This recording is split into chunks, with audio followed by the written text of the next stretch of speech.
Et bonjour tout le monde! Alors à la base, je voulais faire une vidéo sur de l'importance de développer des projets à la con. Des projets qui n'ont pas d'autre ambition que de nous amuser et d'éveiller notre plus haut potentiel créatif. Et qu'est-ce qui s'est passé? J'ai fait une petite intro, enfin une intro qui s'est transformée en 1h30 d'intro.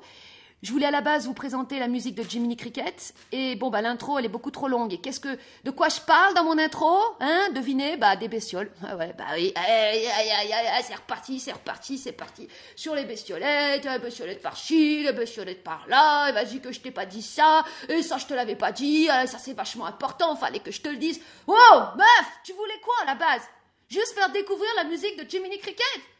Putain, t'as encore merdé? C'est comme ça, personne n'est parfait. Alors, si vous voulez l'écouter, et ça vaut le détour, hein, sérieux, vous allez à 1h32 et 49 centièmes.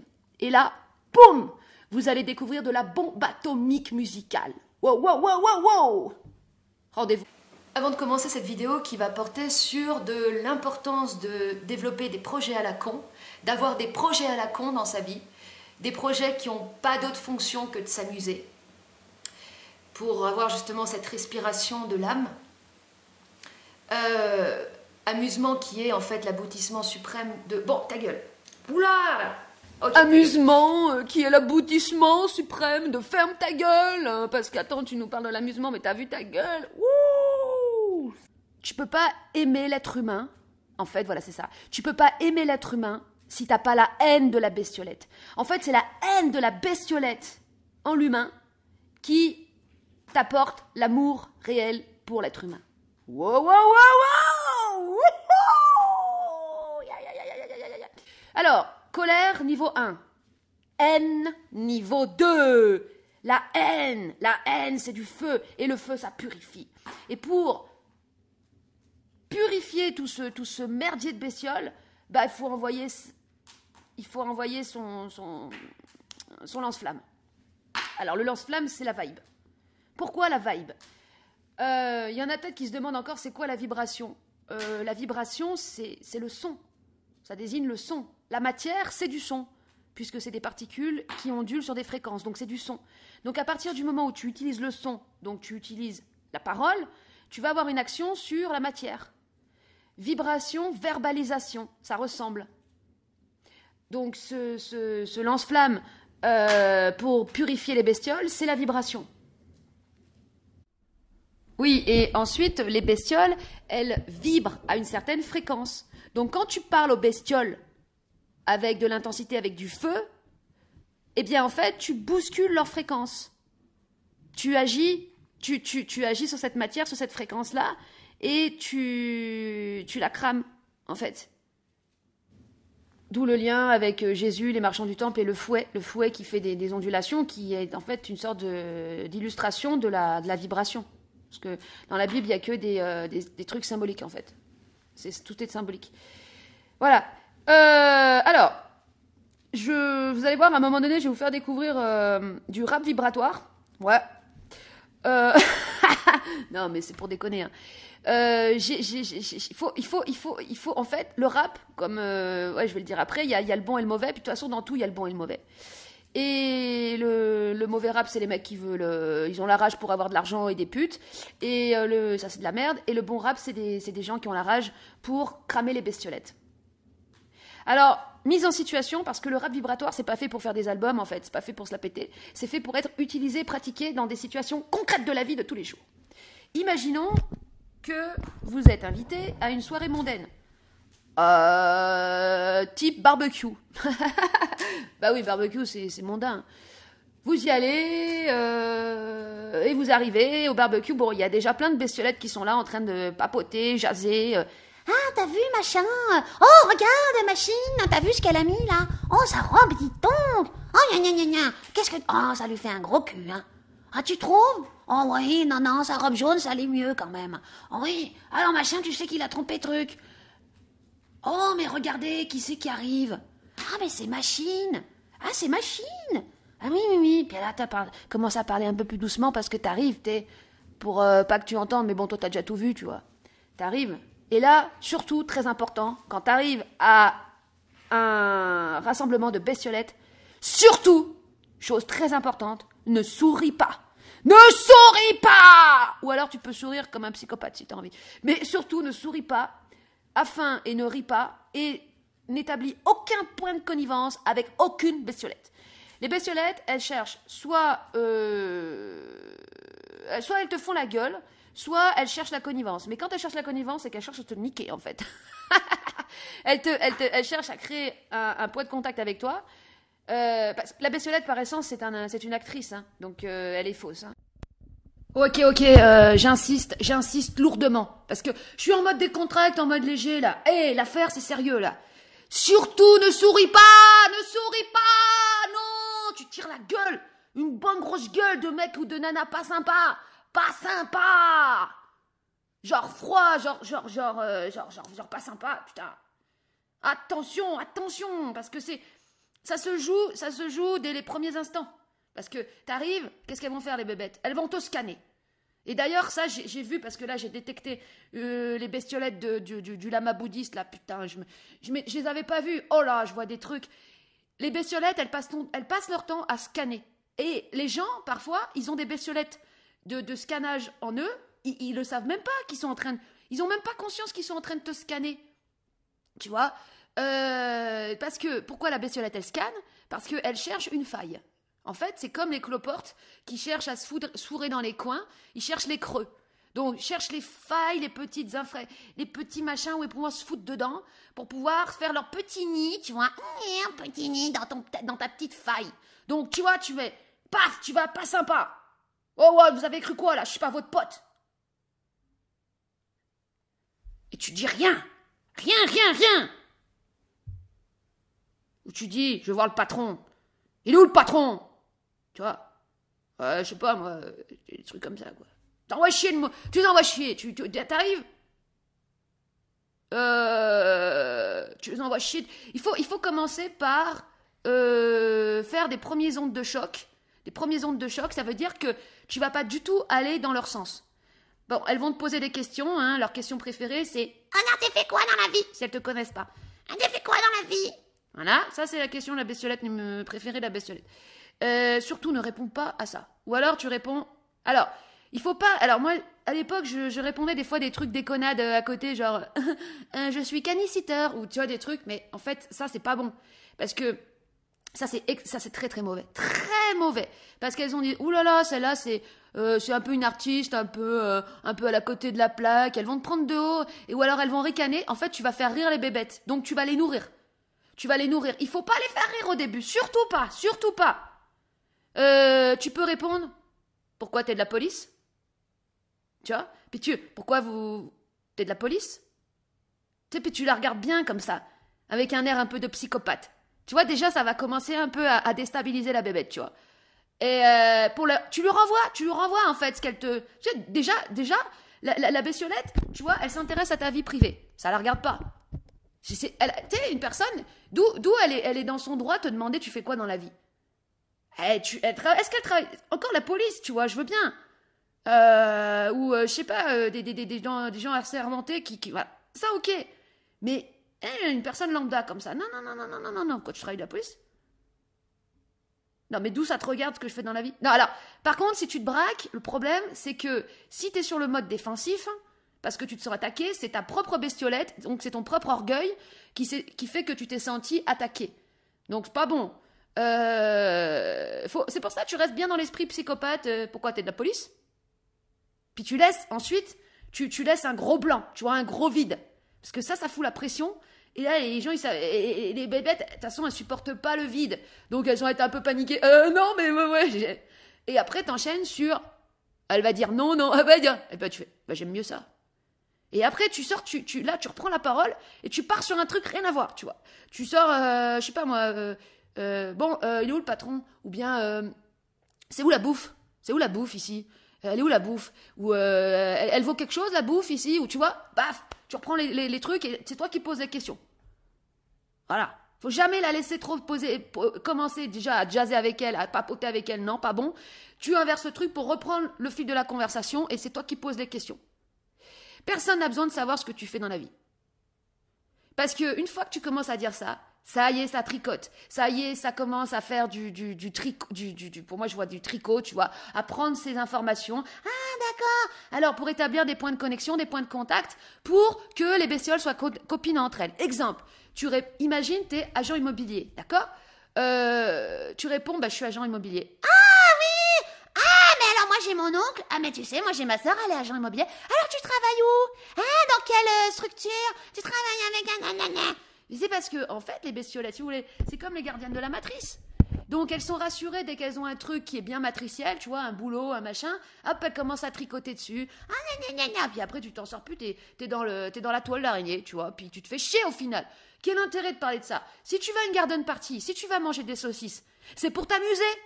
C'est pour t'amuser, putain. C'est pour qu'il se passe des choses, je sais pas, des rencontres, des trucs. Qu'est-ce que tu viens parler de ton boulot? Tu viens oublier ton boulot. Tu viens faire autre chose que ton boulot. Pourquoi les bestioles te demandent toujours c'est quoi tu fais dans la vie? Au moment où t'es là pour t'amuser, putain de merde. Ah non, mais ça c'est un truc, ça me met hors de moi, je supporte pas. Oh là là. Si tu obtiens la connivence avec un menteur ou une actrice, c'est pour te faire niquer. Quelque part, c'est pour te faire niquer. Des fois, c'est incroyable. Ma belle-mère avait des amies femmes comme ça et elles se disaient proches, se soutenir, que dalle en fait. C'était des bestioles entre elles et elles étaient entre elles pour parler de leur robe, elles se voyaient entre elles et elles se faisaient belles pour se voir entre elles, pour se montrer la plus belle. Bon, allez, voilà. Mais les amitiés de bestioles, moi, à la fois, ça me fascine quelque part. Ça repose sur rien. Sur rien d'humain en tout cas. Ça n'empêche qu'il peut y avoir quand même beaucoup d'attachement affectif et de dépendance affective. Tiens d'ailleurs, je fais une petite parenthèse parce qu'après je vais vous parler d'un film que j'ai vu, qui est un film documentaire sur les relations amoureuses et affectives des bestioles entre elles. C'est fascinant. En fait, c'est un film de... Je ne connaissais pas, Pascal Bonizzi. Ah si, je crois qu'il est un peu connu. Avec Édouard Baer et puis Charles Berling, deux actrices que je connaissais pas. Ça s'appelle Je pense à vous. Alors, c'est un gros navet. Mais, en fait, c'est vachement intéressant quand tu le regardes d'un point de vue documentaire de relations intimes de bestioles. En fait, les bestioles entre elles, elles savent que être en dépendance affective, donc posséder les uns les autres, se posséder les uns les autres, et se tromper, se trahir. Et elles vont prendre du plaisir, comme ça va être le cas dans le film, à se tromper, se trahir pour faire mal, et ensuite, alors là c'est vraiment le comble, parce que j'avais pas vu, là je viens juste de voir la fin, alors là j'étais là, j'ai fait waouh, mais what the fuck, c'est le délire total. Finalement, elles se retrouvent à niquer tout ensemble, finalement, partout généralisé. Sauf que, tiens, parce qu'en fait, les bestioles, c'est des amérantes, elles savent pas où elles vont, elles ont 2 antennes, mais elles ont des yeux aveugles, elles y voient rien, donc elles avancent à tâtons, elles sont un peu perdues. Et elles sont en désespoir tout le temps, et elles niquent par désespoir, elles niquent par vengeance, et après la partouze, elles sont même pas heureuses, les bestioles. Oh, tu te dis, bah bon, à quoi bon, là, franchement au final, alors, il y en a une, elle va se suicider, l'autre, elle dit au mec... Oh, je me dégoûte. Oh, tu me dégoûtes. Ah. Bah, moi, je me dégoûte aussi. Oh, bah, nous dégoûtons. Nous sommes des monstres. Ou bien des trucs du style... Oh, bah, s'il a souffert, alors... ça me fait du bien. Ou enfin, des trucs, mais c'est... Oh là là, mais c'est terrible. Parce que dans l'absolu, l'amour, en fait, il n'y a pas d'appartenance. Enfin, je veux dire, dans l'absolu, en fait, on est tous libres. C'est tout ce qui a trait à la possession, la possessivité et tout. Et à la trahison également. Il n'y a pas de trahison dans l'absolu. Il n'y a que les bestioles qui croient en la trahison. Parce qu'à partir du moment où tu es dans la possession, la possessivité, forcément tu crois en la trahison. Alors ils sont tous bouleversés. Alors il y en a un, alors il voit la meuf sa femme, on sait pas trop si c'est sa femme. Il dit non, on est mariés, pas mariés, on sait pas. Oui, on est. Oh là, l'autre après, oui, mais moi c'est marié. Non, c'est pas vraiment ma femme. Enfin si, c'est ma femme. Mais que voulez-vous dire par là?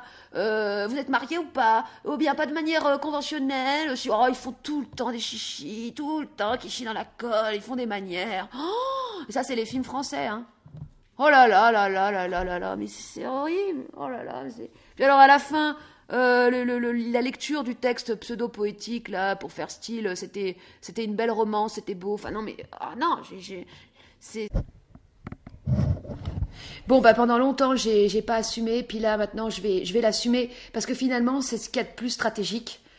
Puisque quand tu vas... Alors, je reprends le scénario du... Vous êtes invité à un barbecue mondain.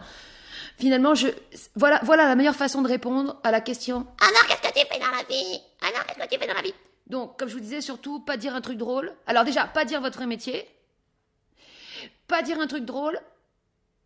Donc, pas dire un vrai métier parce que sinon ça fait un point de connexion et c'est foutu.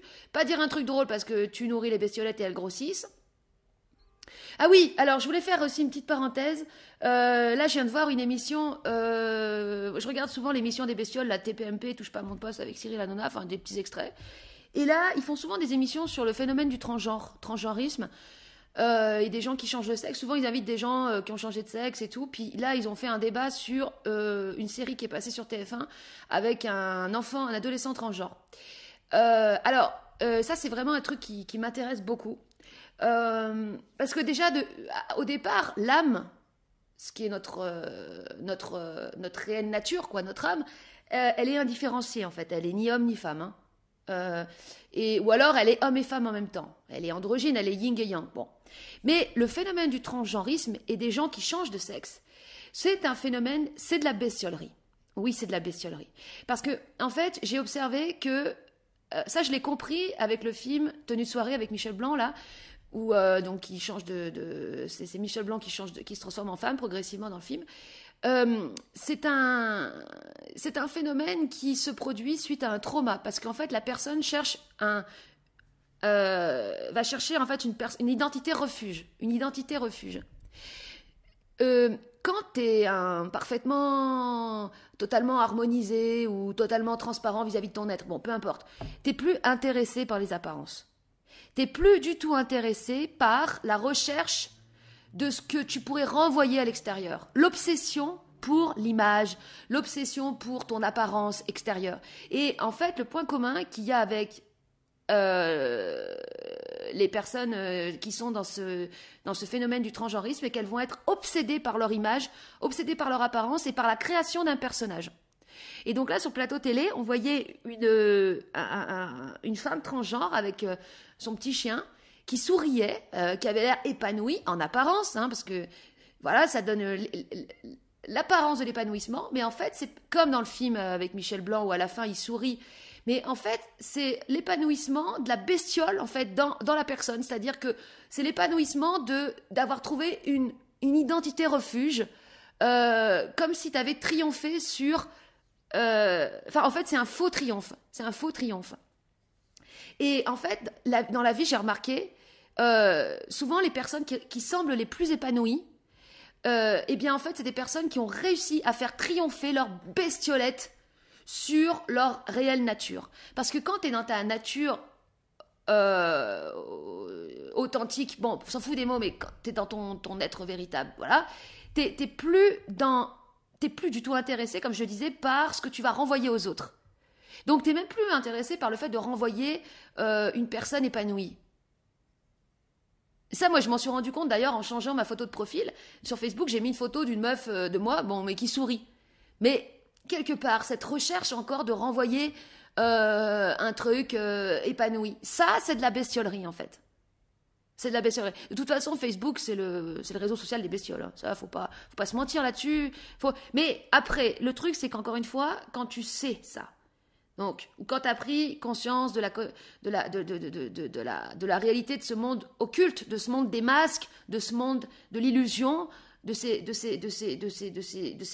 identités refuges, tout ça, tu peux en jouer, parce qu'il te reste plus que le jeu et l'amusement. Mais le jeu conscient, c'est toute la différence. Un jeu conscient, et justement, ce que j'ai compris d'ailleurs aussi, c'est que la différence qu'il y a fondamentale entre la bestiole et l'être, c'est que la bestiole ne sait pas ce qu'elle fait, et l'être, lui, il sait ce qu'il fait.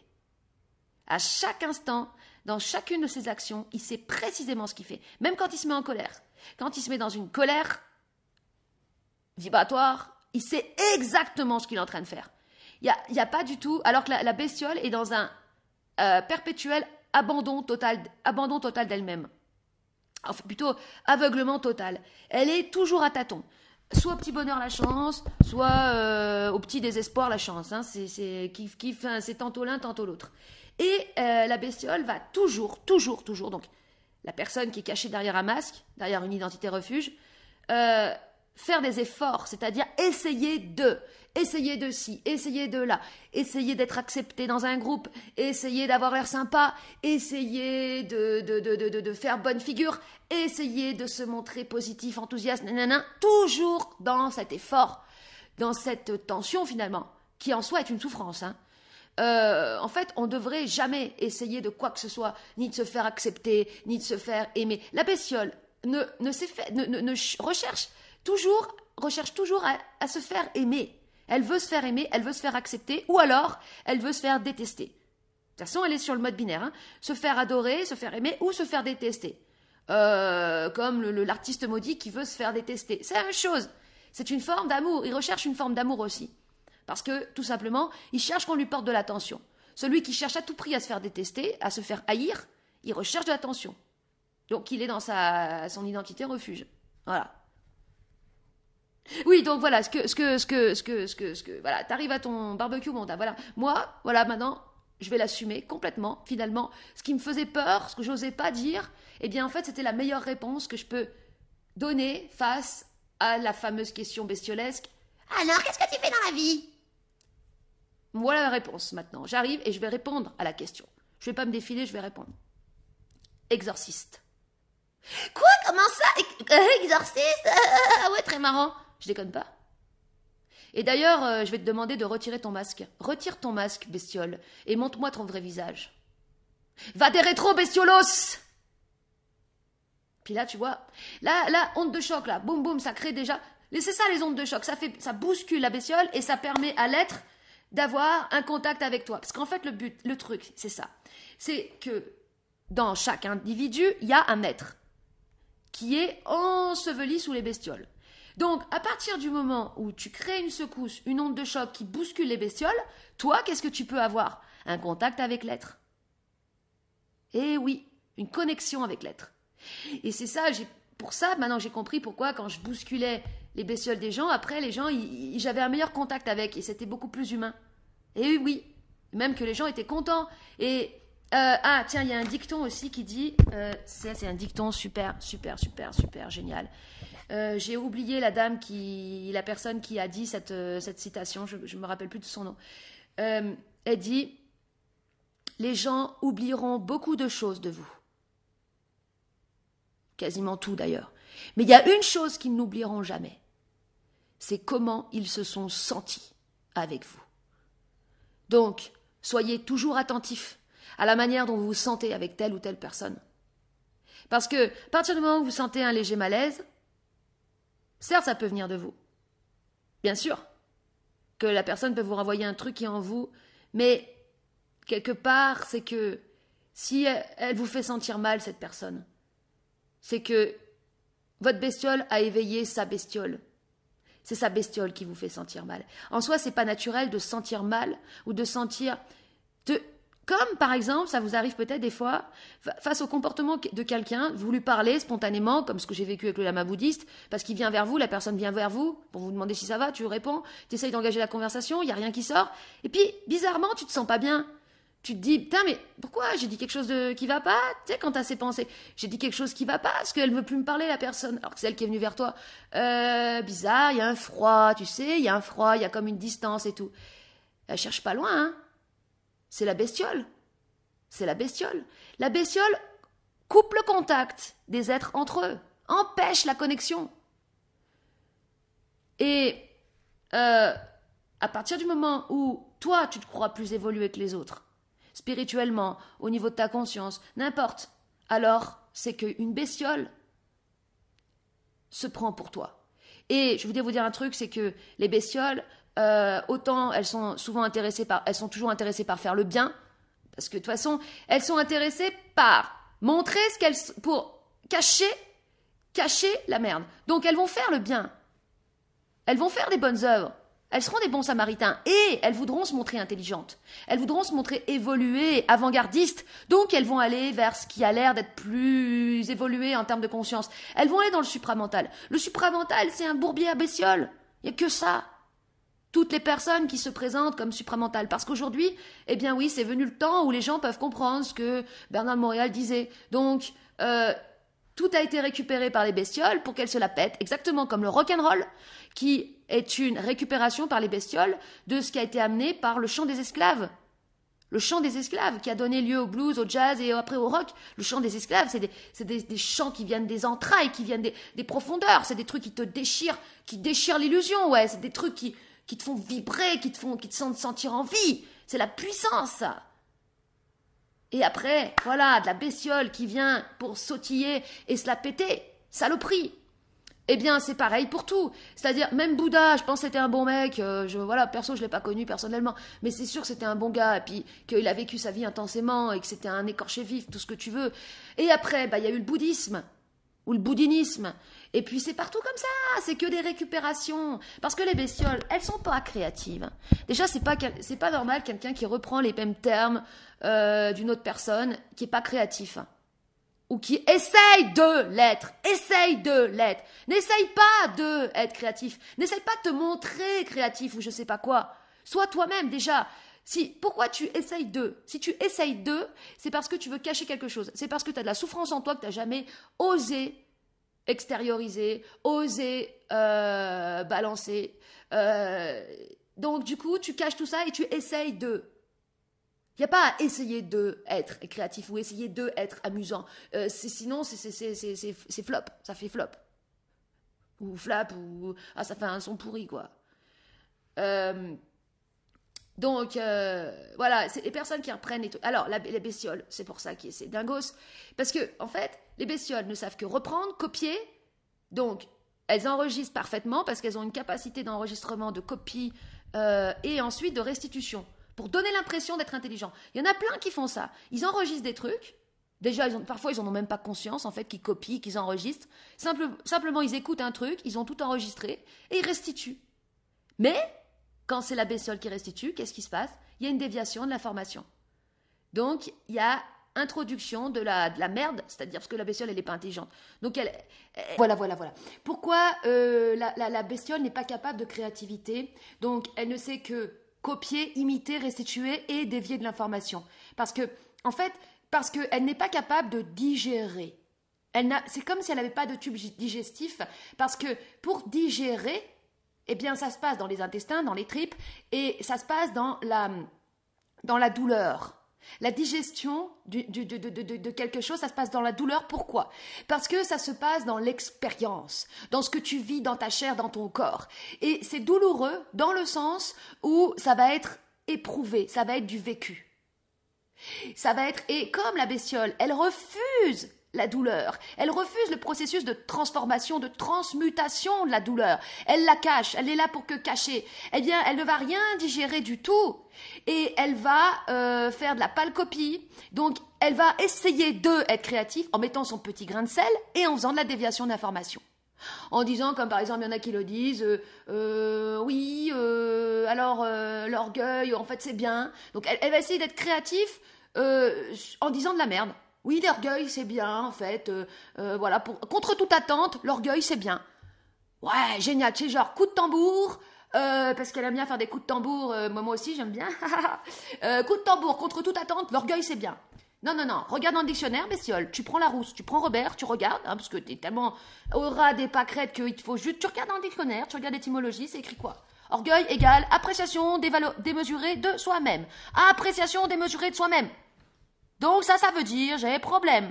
J'ai problème quand je suis dans une appréciation démesurée de soi-même. Ego, ça veut dire quoi? Parce qu'il y en a encore qui disent que l'ego c'est mauvais. Ego, tu regardes dans le dictionnaire, bébête, va prendre ton dico, c'est écrit quoi? Ego égale la conscience que l'homme a de lui-même. Et elle va dire de la vérité et du mensonge en même temps pour perdre les gens. Pour que les gens, ils se sentent mal, finalement. D'ailleurs, si une information, un truc te fait sentir mal, ou te fait sentir bien, mais t'endors la conscience, t'endors l'intelligence, t'endors la créativité, c'est de la merde. En fait, toute chose qu'autant, je vais le dire après, c'est-à-dire un vrai maître, même si ça n'existe pas, hein, mais un, une information, une personne, si une personne ou une information ne t'éveille pas toi-même à ton plus haut potentiel, alors c'est de la merde. C'est-à-dire, si une personne qui se dit éveillée ou je sais pas quoi, te fait pas sentir, soit quand elle te regarde, soit quand elle te parle, ton plus haut potentiel, si elle te l'éveille pas, si elle te l'ouvre pas, alors cette personne veut ta destruction, ta mort, ta castration, ta mort. Et c'est plus facile de détruire que d'éveiller en l'autre son plus haut potentiel. Hein. Ah, ça c'est clair.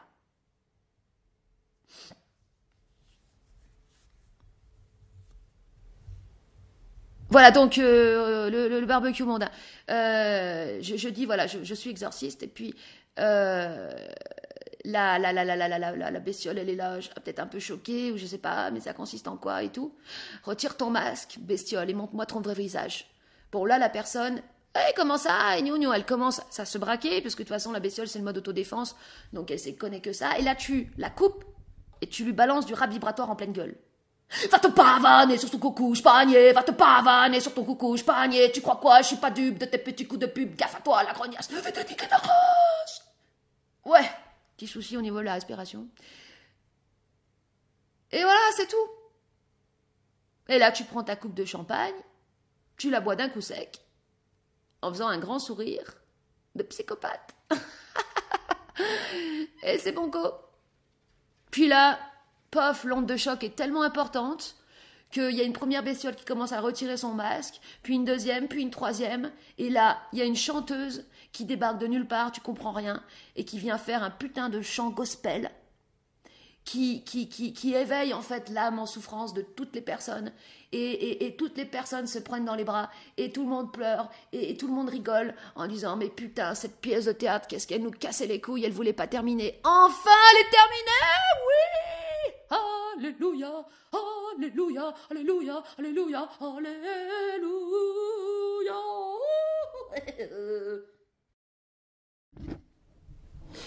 Alors voilà, le problème numéro un, en fait, dans les relations de couple, et pourquoi, en fait, toutes les relations de couple, en général, c'est des merdiers, des bourbiers à bestioles, et c'est la merde. Pour plusieurs raisons, déjà. Parce que, donc, les bestioles, le principe de la bestiole, d'accord, c'est d'être un masque à la souffrance.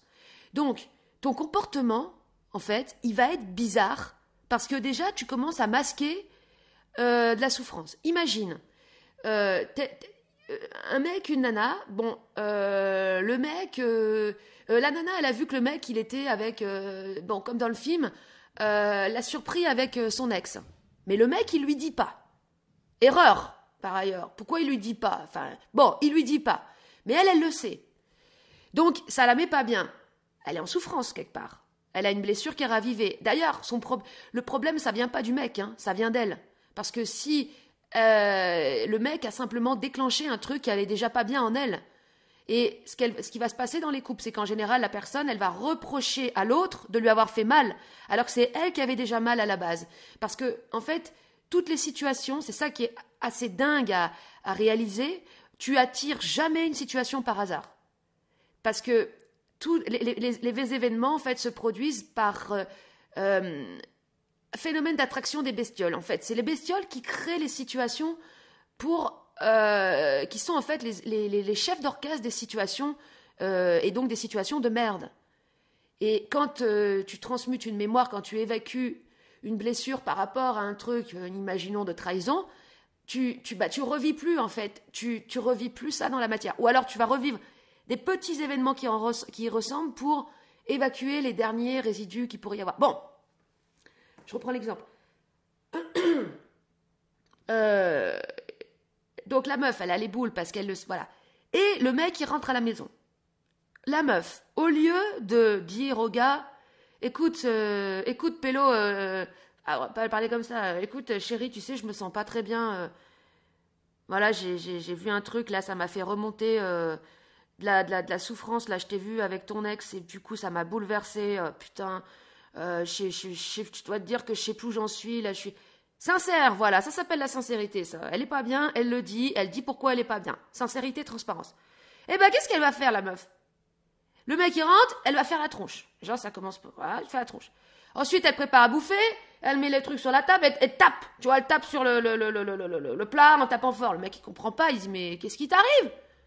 Donc, le mec, la meuf, elle dit rien. Bon, bah, le mec, il va s'énerver. Bah non, mais vas-y, dis-moi, c'est quoi le problème? Parce que, imagine, parce que dans le film, il voit la meuf. En fait, c'était même pas lui qui voulait voir la meuf, c'est la meuf qui voulait le voir. Donc lui, le pauvre, entre guillemets, il était pour rien, quoi. Donc, mais ça, elle le sait pas, mais tant que t'as pas, voilà. Donc là, il s'énerve, après prise de tête, et après, voilà, c'est la catastrophe. Catastrophe qui aurait pu être évitée par la transparence et la sincérité. Le problème, en fait, c'est les interprétations. Les interprétations. C'est tout con, mais en fait, c'est vraiment ça qu'il faut bien avoir à l'esprit. Les problèmes, les relations, mais pas forcément dans les trucs intimes, aussi dans les relations d'amitié, ce sont les interprétations. Donc, une interprétation, c'est que, en fait, toi, tu vas interpréter avec des parcelles de souffrance, qui est en soi ta subjectivité. Une parcelle de souffrance, ça déforme la réalité. Tu vas interpréter le comportement d'une personne.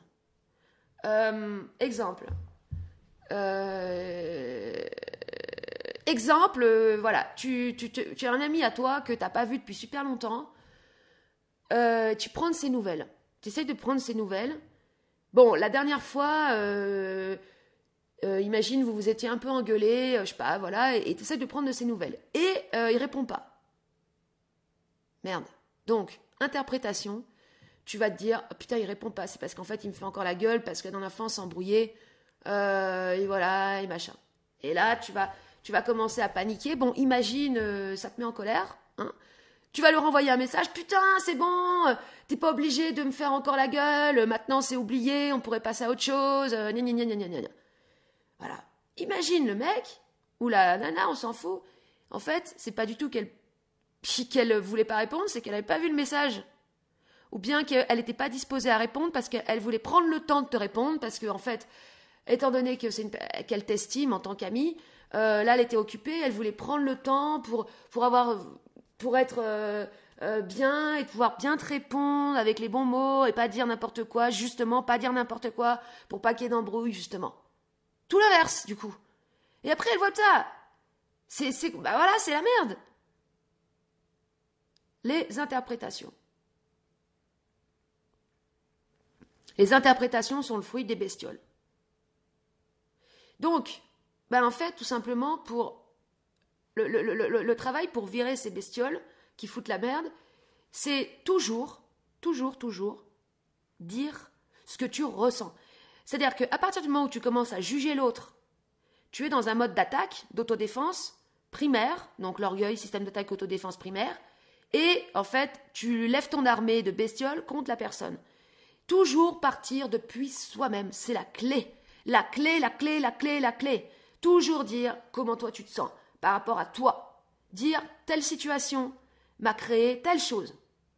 C'est la seule chose en fait qu'on peut, pour justement libérer, aller sur le chemin d'une libération des parcelles de souffrance et ensuite justement parler quand ça va pas. Parce que le problème avec nos bestioles, c'est que quand on va pas bien, justement, elles créent un repli sur nous-mêmes. C'est ça qui se crée avec la bestiole et avec le phénomène de l'orgueil. L'orgueil, c'est attaque, mais c'est aussi repli sur soi. Carapace de repli sur soi. Et ça, c'est mauvais, ça. Donc, quand tu vas pas bien, pour reprendre la situation donc de la meuf qui a vu le gars et tout, et que le mec, il arrive, tu vas pas bien.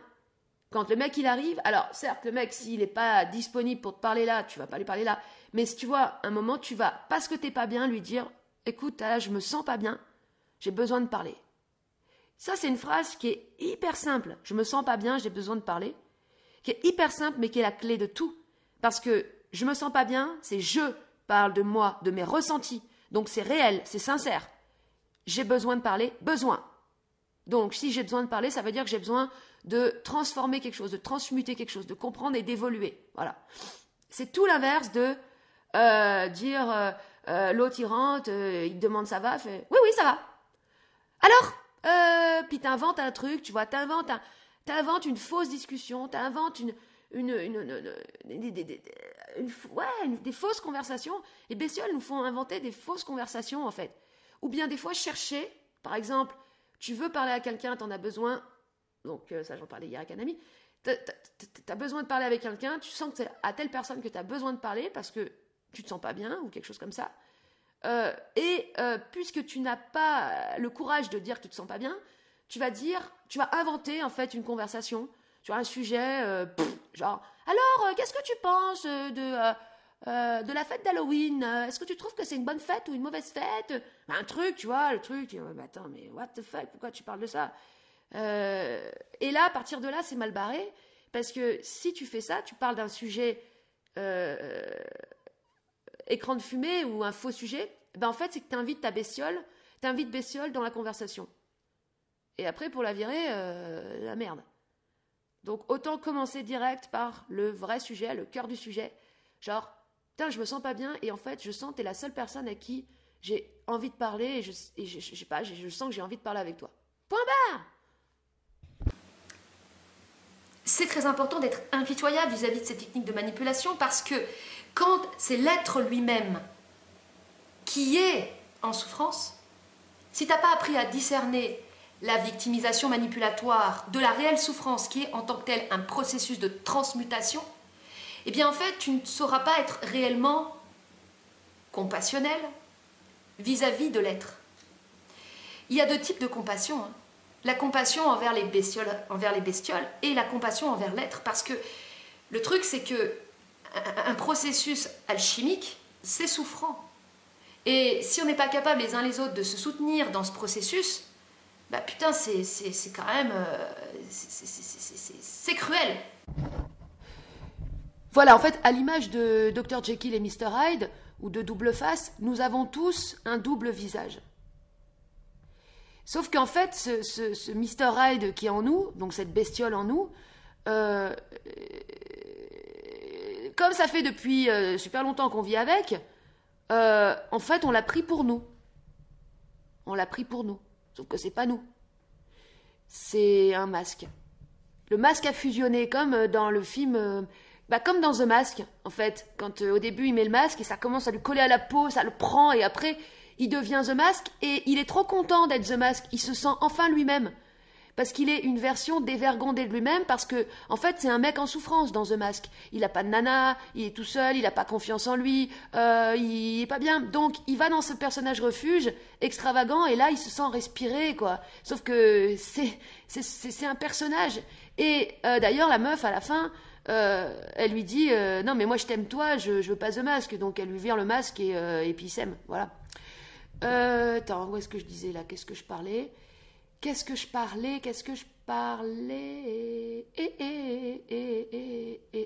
Donc, en amour, comme partout, dans la musique, dans l'art, c'est toujours l'éternel combat des bestioles qui veulent récupérer l'essence, le feu de l'homme. Comme je vais le dire après, hein, il y a plein de chanteurs que je connais ou que j'écoute, qui avaient le feu et puis qui se sont fait récupérer, pas par le système. C'est pas, les gens disent ouais, il s'est fait récupérer par le système. Non, c'est pas qu'il s'est fait récupérer par le système. C'est que ces bestioles qui avaient en lui ou en elle, qu'elle n'avait pas transmuté, se sont nourries grâce à ce que le système a donné. Quand t'as rien à nourrir, quand t'as pas une bestiole à nourrir à l'intérieur, y a rien qui va grossir. Il n'y a rien qui va grossir en toi, en fait.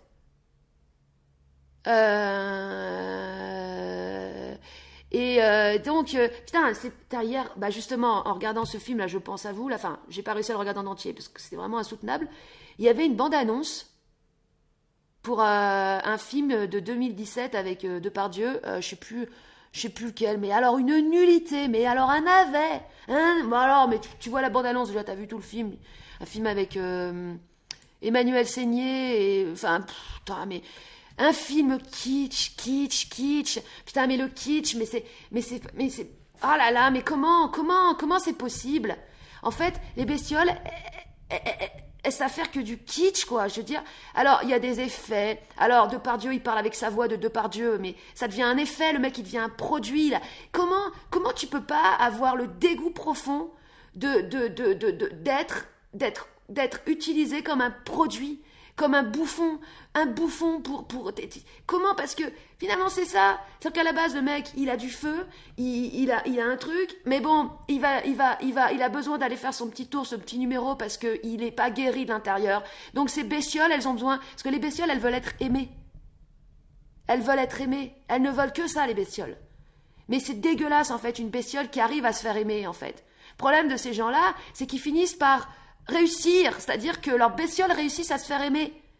Et et ça devient, c'est pourri en fait. Et je prends aussi l'exemple de Kenny Arcana. Ok, voyez la meuf, elle a vraiment le feu et tout. Putain, son dernier clip là, Abracadabra, je peux même pas le regarder. Hein. Je peux pas. Ah non, je peux pas. Hein. Ça me répugne. Déjà Abracadabra, déjà le côté magie, tu vois, c'est bizarre. Elle est restée dans sa gravité, dans son sérieux. Elle se la joue. C'est-à-dire que les bestioles, c'est des actrices, d'accord? Elle se la joue rebelle. Elle a quel âge maintenant? Mon âge, genre 35, 36, je sais plus. Elle continue à se la jouer rebelle anti-système. Putain, meuf, tu signes avec des gros labels, avec des... Comme je vais le dire après, la musique ne peut pas être mélangée. La musique, si vous faites de la musique, et je suis sûre que là, il y a beaucoup de gens qui m'écoutent, qui font de la musique, en fait.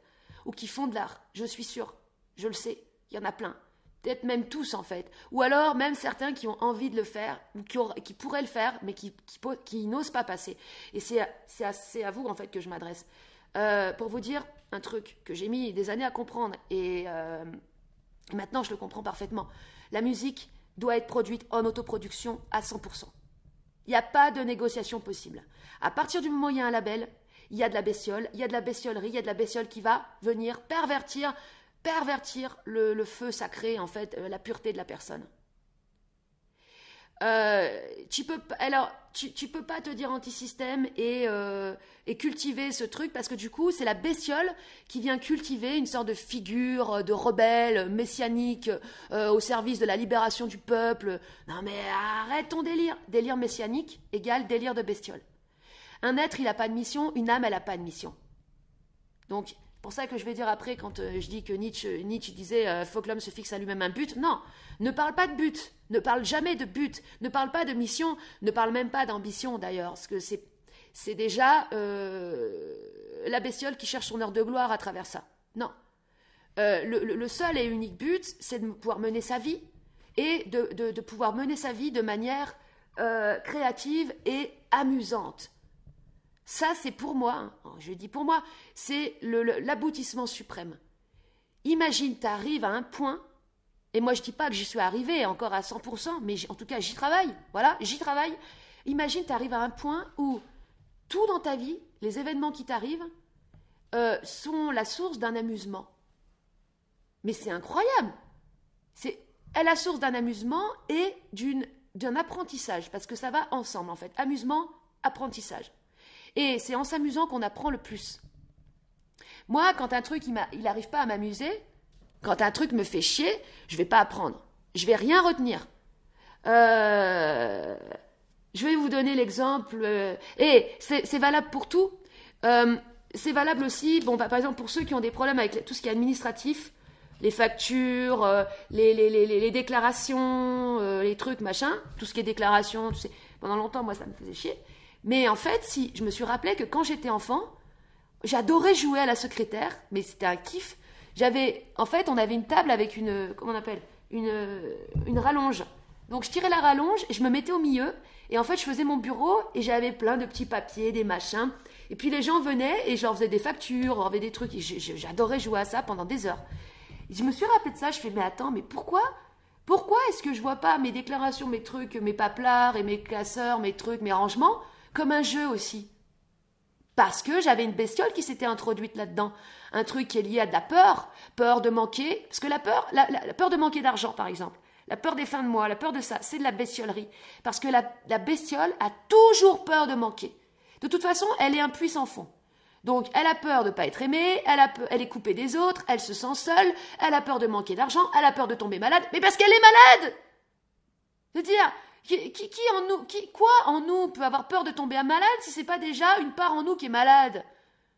C'est nos bestioles qui nous inventent des problèmes, des peurs, qui nous font croire que l'avenir, c'est forcément régresser, c'est forcément pourrir, c'est forcément devenir gâteux, c'est forcément devenir... c'est forcément la maladie. Pourquoi c'est ça? Parce que ça s'appelle la subjectivité, parce que ça s'appelle la projection depuis notre intérieur bestiolesque de visions horribles de l'avenir. Et c'est pas normal, c'est pas naturel d'avoir des visions sur l'avenir comme ça. C'est qu'il y a un truc qui va pas. Si l'avenir te fait peur, si tu te dis putain, j'ai 30 ans, comme moi je le pensais à l'époque quand j'avais 30 ans, c'était horrible, mon passage à 30 ans là, c'était la cata. J'ai 30 ans, putain, ça y est, genre limite j'ai raté ma vie, j'ai 30 ans, je suis au milieu de ma vie. Bah non, t'es pas au milieu de ta vie, non, t'es pas. Pourquoi tu serais au milieu de ta vie? Ça veut dire que tu veux te programmer de mourir à 60 ans, c'est ça du coup. Et que tu penses qu'à 60 ans, il n'y a plus de vie. Enfin, pourquoi tu penses ça? Quoi en toi pense ça? Et aussi le truc c'est que, encore une fois, le silence, c'est le complot des bestioles. Tu le penses en silence. Déjà, rien que de le dire, tu vois, tu le dis, déjà tu le mets en lumière, tu vas déjà te rendre compte qu'en fait c'est très con de penser comme ça. Et surtout c'est faux. Là, c'est mensonger, parce que déjà, il y a plein de gens qui vivent des vies passionnantes à 60 ans. Donc, du coup, c'est un mensonge de penser qu'à 60 ans, tu n'auras plus de vie.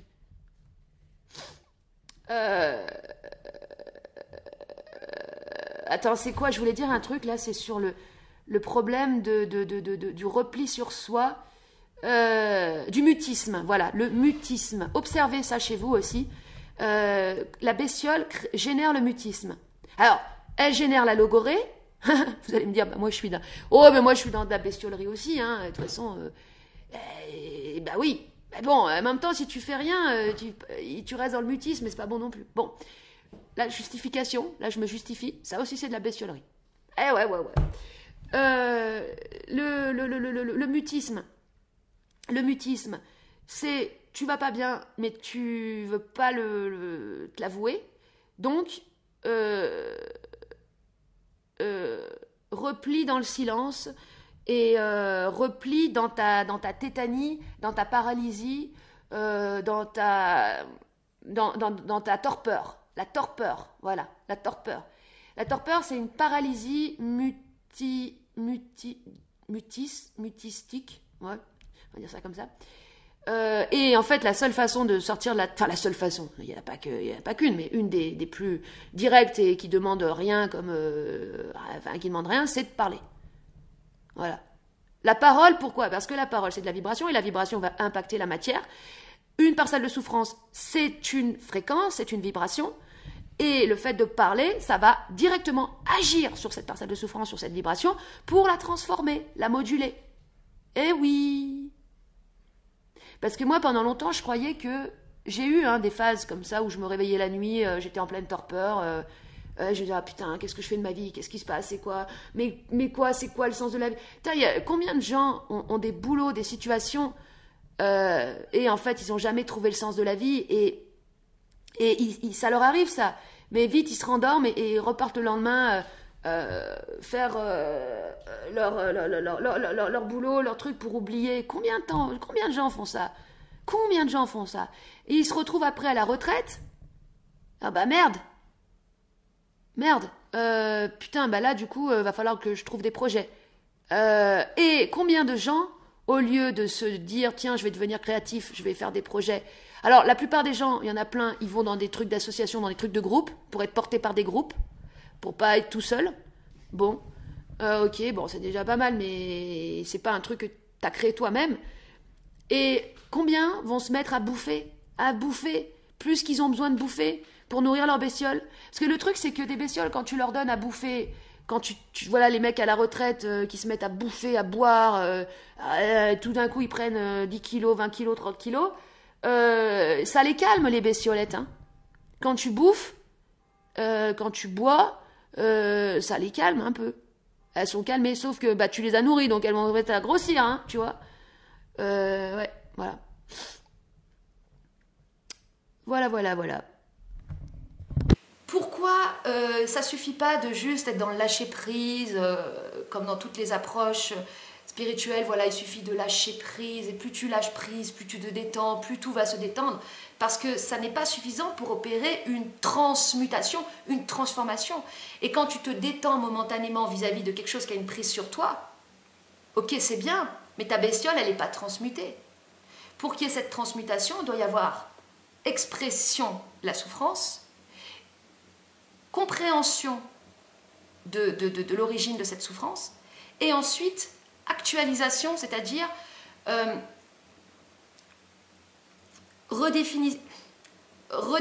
réactualisation d'un nouveau soi dans le présent. Et tout ça, ça se passe par la vibration, par le fait de le formuler, de le dire. Et pour que ce soit réel, cette expression, enfin cette redéfinition de soi, elle doit être sincère. Je vous donne un exemple que après je vais développer, enfin que je vais redire, parce que je l'ai vécu en faisant un soin avec Nancy. Et en fait, son approche, elle est exactement, en fait, elle opère elle opère comme ça. Accueil de la souffrance, expression de la souffrance, compréhension, l'origine de la souffrance, ça va avec. Sinon, si tu es juste dans l'expression de ta souffrance sans la comprendre, sans comprendre son origine, il va manquer, ça sera une libération momentanée. J'ai pas précisé, j'ai fait un soin avec Nancy, c'est-à-dire que c'est elle qui m'a fait un soin. J'ai pas précisé. Et en fait, j'ai fait ce soin parce que il y a des mémoires auxquelles je n'avais pas accès, en fait, avec ma conscience ordinaire. Et ça, je l'ai toujours su, dans le sens où je sais qu'il y a... C'est-à-dire que... en fait, on a tous besoin les uns des autres. C'est comme le dentiste, ok? Le dentiste, il va pas se soigner les dents lui-même, hein. Enfin, s'il fait ça, déjà, il est fort, mais bon, il va aller voir un dentiste. Et ben, en fait, on a besoin des autres parce qu'il y a le recul. Parce que, en fait, si vous voulez, comme la parcelle de souffrance, la mémoire, on n'a pas le recul. La particularité d'une parcelle de souffrance, c'est qu'on n'a pas de recul dessus. Puisque on a grandi avec, elle a fait corps avec nous. En fait, cette fausse identité, cette mémoire, c'est complètement collé à nous. Donc, le plus dur, c'est de se décoller. Et c'est dans ce sens qu'on a besoin des autres. Mais moi, j'étais emmerdée pendant longtemps parce que je trouvais personne. Personne de compétent, en fait. Les rencontres que j'ai faites, elles étaient assez désastreuses au début avec les thérapeutes que j'ai pu rencontrer. Et donc, c'est aussi pour ça que j'avais aussi cette colère que j'ai dû exprimer par rapport aux marchands du temple. Parce que le problème de ces marchands du temple et des mauvais thérapeutes, c'est que, déjà, de une, ils connaissent pas l'amour, hein, ils n'ont jamais été guéris par l'amour réellement. Et ensuite, eux-mêmes, ils ont des bestioles qui font que de toute façon, leur activité, elle est déviée, elle est récupérée, elle est instrumentalisée par leur propre parcelle de souffrance. Parce qu'ils ont décidé qu'à un moment donné, le travail était terminé, ou bien alors, ils se confortent dans un travail qui leur fait plaisir, qui est lui-même instrumentalisé par les bestioles. Parce que à partir du moment où une personne a estimé qu'elle était supérieure à une autre, plus évoluée qu'une autre, c'est foutu, c'est fini, c'est fini. Donc, le jour où tu crois que tu peux plus apprendre je vais donner un exemple, voilà, du clodo dans la rue, t'es niqué. Parce que, je vais le dire après aussi, je me suis beaucoup posé la question de ce que c'est qu'un maître. C'est vraiment un truc qui m'a longtemps obsédé. Qu'est-ce qu'un maître? Et moi-même, j'ai cherché des maîtres. J'ai même fantasmé sur le concept de maître. Et c'est vrai que c'est très... ça fait rêver, tu te dis, attends, je vais rencontrer un maître et ça va être extraordinaire, je vais être transformé grâce à un maître. Sauf que, en fait, c'est des bestioles qui ont des visions de maître. Les visions de maître, du point de vue des bestioles, c'est des rapports de soumission, de toute façon. où justement tu vas rencontrer des personnes qui vont te castrer, qui vont te détruire l'ego, donc te détruire ton identité, parce qu'en fait l'ego, c'est ce qui permet à une conscience de s'incarner dans de la matière. Donc l'ego, en fait, c'est comme le vase dans lequel tu mets les fleurs, et les fleurs, c'est la conscience. Sans ego, il ne peut pas y avoir de conscience, il ne peut pas y avoir de réceptacle. Et en fait, les faux maîtres, ils détruisent l'ego. Ils détruisent l'identité. Ils détruisent ce qui permet, en fait, à un être de réceptionner sa propre conscience. Ils créent des êtres soumis. C'est pour ça, vous comprenez, que j'ai vraiment... j'avais cette haine dans les personnes qui font la confusion entre l'ego et l'orgueil, et qui entretiennent cette confusion, parce qu'il y a une grosse différence. Une différence absolue et totalement... Voilà. Et que justement, la destruction de l'ego entraîne la destruction de l'individu et est extrêmement dangereux. Quand tu n'as plus d'ego, tu te fais détruire. Et tu es complètement en prise, en fait, aux personnes un peu plus charismatiques que toi. Et ça, c'est très dangereux.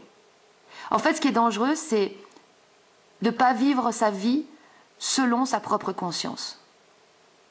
Voilà, voilà ce qu'il y a de vraiment dangereux.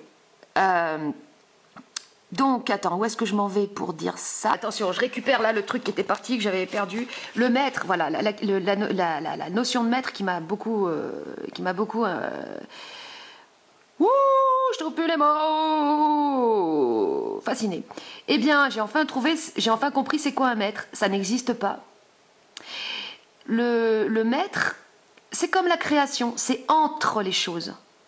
Comme je vais le dire après, une création, c'est entre ce que toi, fabriques et la personne qui va apprécier ce que tu as fabriqué. C'est entre les deux. Le maître, c'est pareil. C'est entre toi et les choses. C'est-à-dire, le maître, c'est entre toi, par exemple, et le clodo. Et l'enseignement que tu vas avoir dans la relation. Il est là, le maître. Et oui, il est invisible, invisible. Donc c'est pour ça que je vais dire après, Loupiote, c'est mon maître. Et oui, parce que entre Loupiote et moi, j'apprends. Mais en tant que tel, Loupiote, c'est pas un maître en tant que tel. Déjà, parce que c'est un animal. Et parce que je l'ai activé, le maître. Je l'ai activé, j'ai décidé de l'activer. Et ouais. Et donc le maître, il est partout, le maître. Il est partout. Il est aussi quand tu vas au supermarché. Il est aussi quand tu vas au supermarché. Et quand tu es avec le maître, c'est-à-dire quand tu vis ta vie et que tu interagis avec l'extérieur, parce que l'extérieur te renvoie ce que tu as besoin d'apprendre et ce que tu as besoin de découvrir, ta vie est passionnante et énergisante. Énergisante. Ce qui n'est pas naturel, c'est de ne pas avoir d'énergie. Ce qui n'est pas naturel, c'est d'être à plat. Même si, quand bien sûr tu bouges des mémoires, quand tu es dans un processus de transmutation, d'alchimie, tout ça, forcément, tu vas vivre des moments où tu seras épuisé et où tu auras besoin de te reposer, parce que le repos, qui est salvateur et super important, permet justement au mental d'être en pause et permet en fait au corps de se réparer par lui-même avec l'intelligence de l'énergie, en fait, de l'esprit qui va opérer. Donc le repos, quand on a des états de fatigue passagers, il faut savoir les écouter et se reposer quand on a besoin de se reposer. Mais la fatigue répétitive, la fatigue qui est toujours installée, qui est toujours là, ça, c'est pas naturel, ça. Ça, c'est une parcelle de souffrance, une bestiole qui appesantit en fait la personne. Voilà, donc j'ai enfin trouvé ce que c'est qu'un maître. Et oui, ça existe bien. Un maître, ça s'active par ton propre regard et par ta décision intérieure d'apprendre de tout, tout le temps. Et de découvrir et d'apprendre de tout, tout le temps. C'est comme ça donc, que j'ai rencontré Nancy, qui m'a permis, justement, enfin, de pouvoir avoir accès à ces fameuses boîtes noires, à ces fameuses mémoires tellement enfouies qu'avec la conscience ordinaire, on n'y a pas accès. Et donc j'en suis très, très heureuse et très reconnaissante également. Et je vais me répéter encore une fois, mais j'ai compris comment opéraient les bons guérisseurs. Le mot guérisseur, hein, il est un peu lourdingue, hein, mais bon, je sais pas trop qu'est-ce qu'on peut dire comme autre mot. Guérisseur, quoi. Un bon guérisseur. Qu'est-ce qui fait un bon guérisseur? Et vous allez voir, c'est des répétitions qui sont utiles finalement, parce que c'est bien de l'avoir en tête, ce truc. Et d'ailleurs, elle-même, elle le dit.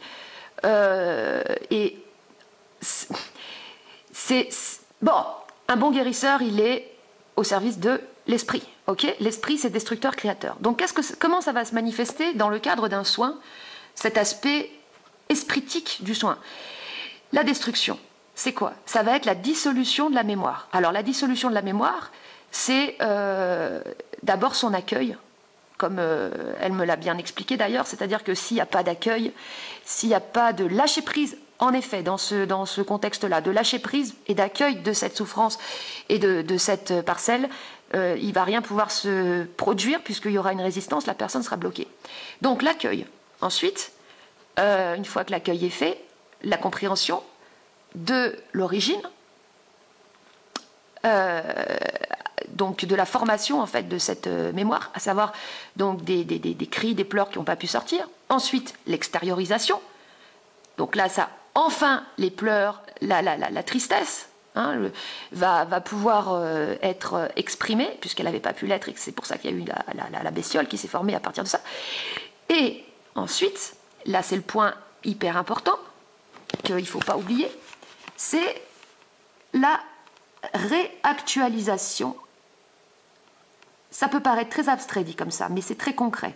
La réactualisation, ça veut dire, une fois que ton truc est exprimé, que tu as compris son origine, tu vas te redéfinir toi-même dans ton présent pour justement repartir en fait sur une base nouvelle, un nouveau toi, un toi qui a été libéré de cette blessure, de cet abus. Que les traumas en fait, tiens, je fais cette petite parenthèse aussi, les traumas se produisent dans l'enfance et c'est pour ça qu'ils sont traumatisants. On vit des choses parfois terribles en étant adulte, mais c'est moins violent parce que à l'âge adulte, nous avons un ego. Et l'ego, c'est déjà la capacité de dire non. En fait, l'ego se forme avec l'apparition du non chez l'enfant, mais ça prend du temps. L'enfant, au début, il ne sait pas dire non. C'est en disant non à ce qui est en train de t'abuser que toi, tu peux dire oui à ton être, à ton individualité. Et c'est comme ça que tu crées ton ego. Non, et ensuite oui. C'est l'étape fondamentale. Sauf que, quand ce n'est pas encore bien formé, cet ego, l'enfant ne sait pas dire non. Et donc, il va consentir à des actions d'abus. Et comme... Donc, moi, j'étais dans le brouillage. Parce que, eh bien, un abus, c'est pas forcément ce qu'on se figure. C'est-à-dire, c'est pas forcément une action agressive au niveau corporel. Bien sûr, ça peut l'être, mais pas toujours. Parfois, c'est psychologique. Et moi, en l'occurrence, il s'agissait d'une personne de ma famille, d'une femme plus âgée. Je ne vais pas revenir, parce qu'en fait, elle me dit, voilà, je ne vais pas revenir sur l'événement, ça ne sert à rien. Parce que Nancy, elle dit, quand tu reviens sur tes trucs du passé, tu déterres des morts, c'est totalement inutile, et elle a raison. Ce que je veux passer, c'est pas on s'en fout de mon histoire personnelle. C'est que, en fait, ces éléments qui sont dans cette boîte noire et auxquels on n'a pas accès avec notre conscience ordinaire, ce sont en fait des événements qui sont passés totalement inaperçus. Car ils n'avaient absolument rien de violent dans la forme. Et ouais. Et c'est là, en général, que c'est le plus destructeur. Donc, en fait, un viol en tant que tel, c'est quand tu consens, par soumission, à une action d'intrusion qui est opérée dans ta sphère énergétique. Et on en a tous vécu dans l'enfance. Et c'est ces viols-là, en fait, qui sont l'origine même de ces personnalités refuges qu'on s'est créées. Voilà. Et je peux vous faire un retour d'expérience par rapport à ce soin, c'est que c'est réellement c'est difficile, c'est pas agréable, parce que quand tu vas sentir la mémoire, en fait, qui va remonter, tu vas avoir peur, tu vas être cet enfant terrorisé, tu vas même toi-même plus te reconnaître. Ça va te perturber tes repères que tu t'es construit d'une personne sûre d'elle-même, un peu dure et tout. Et là, tu vas être paniquer, alors que c'est un truc totalement... C'est juste une souffrance, une tristesse qui a besoin d'être évacuée. C'est rien du tout en tant que tel. Mais ça fait flipper, putain. Ça fait vraiment flipper. On perd tout... Enfin, moi, voilà, tu as la sensation que tu vas perdre tous tes moyens. Parce que t'es heureux cet enfant. T'es heureux cet enfant. Mais là où c'est fort, où c'est subtil, c'est que t'es plus... Tu es l'enfant, il va pouvoir s'exprimer, mais il a enfin rencontré l'adulte. Toi. Parce que toi, en allant faire le soin, t'es l'adulte qui va à la rencontre de l'enfant. C'est magnifique en tant que tel. C'est absolument magnifique.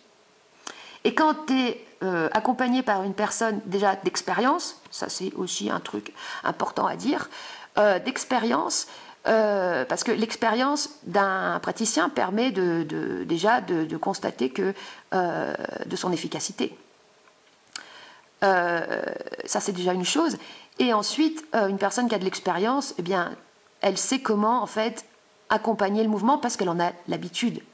C'est toujours en fait pareil, c'est-à-dire que chez toutes les personnes, ça crée cette tétanie. Cette tétanie, justement, pourquoi cette tétanie? Comme celle que j'ai pu ressentir, c'est vrai que j'ai eu peur, mais heureusement, elle n'a pas porté attention à ma peur dans le sens où, en fait, un peu comme... En fait, elle a accompagné de telle sorte que la peur n'est pas de prise. Et ça, franchement, ça c'est fort. Parce que voilà, super important. Cette tétanie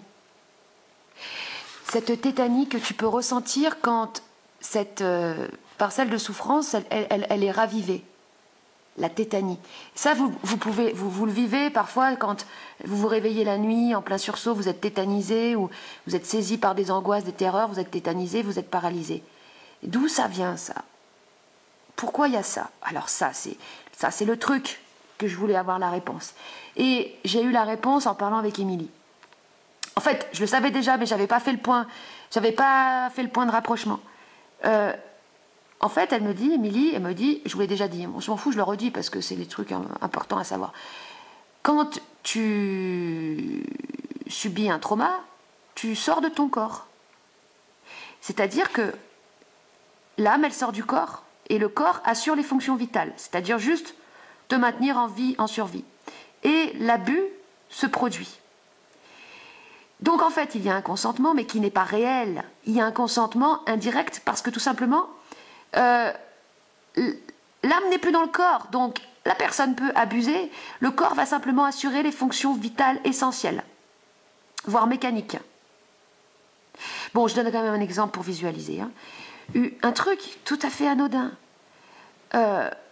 Moi, c'est... Bon, allez, je raconte quand même ce que j'ai... Bon, puis allez, bon, non, je raconte pas.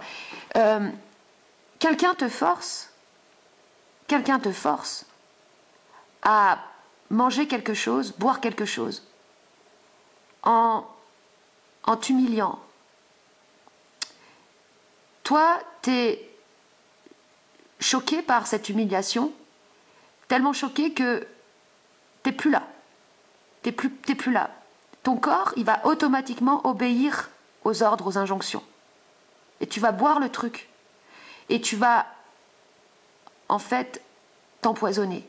T'empoisonner par le consentement de l'injonction à laquelle tu n'as pas pu dire non, parce que tu n'étais pas là. Et c'est ainsi que la culpabilité se forme. Alors moi je disais, la culpabilité, c'est le fait de ne pas délivrer son enfant intérieur. Allez, maintenant je vais encore dans une couche en plus en profondeur. La culpabilité, elle vient du moment où, quand tu étais enfant, tu n'as pas pu dire non, parce que tu étais en état de choc, ton âme était sortie du corps, tu étais paralysé, tu assurais juste tes fonctions vitales et tu as obéi. Tu as obéi. Donc tu as consenti à une action de type viol, de type intrusion dans ton espace énergétique. Vous comprenez maintenant, tout est lié, mon obsession pour l'ego. Parce que c'est l'ego qui va permettre ensuite d'avoir cette densité, cette capacité de se manifester pour dire non. Et donc permettre de préserver sa sphère énergétique et psychique. Vous comprenez? Maintenant, voilà pourquoi les bestioles, des marchands du temple et tout, détruisent l'ego. Comme ça, ils peuvent abuser à souhait des personnes. Une personne qui a de l'ego et une conscience, tu peux rien en faire. Tu peux rien en faire. Elle voit tout, de toute façon. Elle démasque toutes les bestioles. Ça marche plus avec elle. Plus rien qui marche. Il n'y a plus de prise possible sur une personne comme ça. Voilà, donc...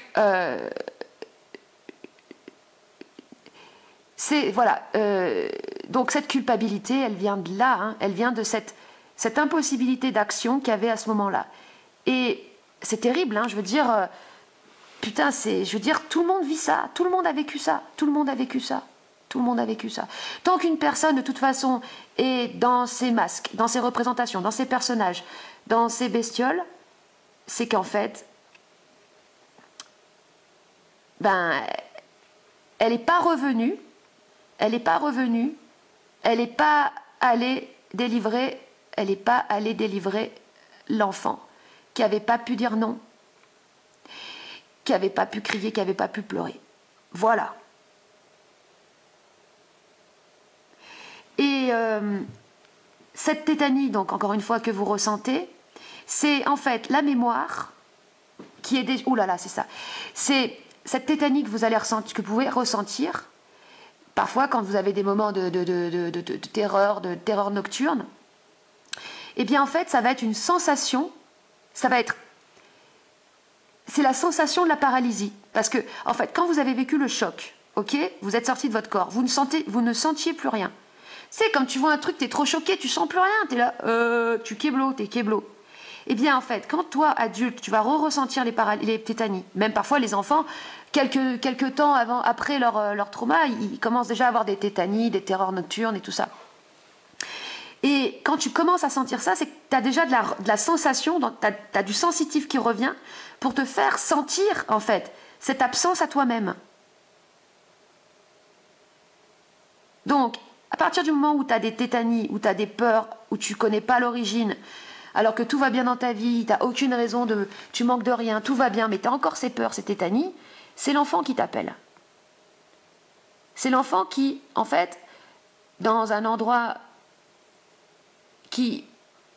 dans un autre espace-temps, est en train de toquer à la porte. Il toque à la porte, il fait « Ah !» il essaye de crier, il est là, il toque.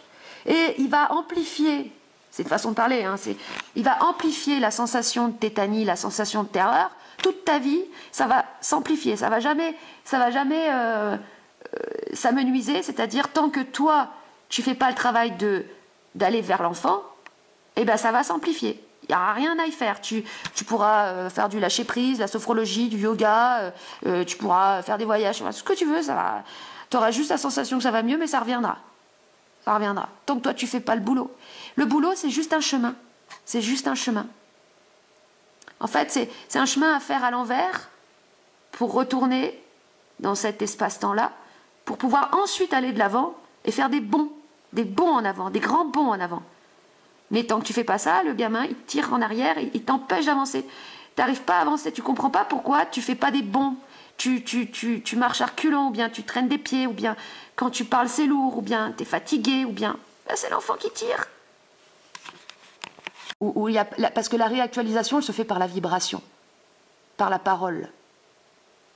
Quand à un moment donné, Nancy m'a demandé de me réactualiser, elle m'a demandé de parler, de dire, voilà, maintenant comment j'étais, comment je me concevais moi-même, en fait. Comme si...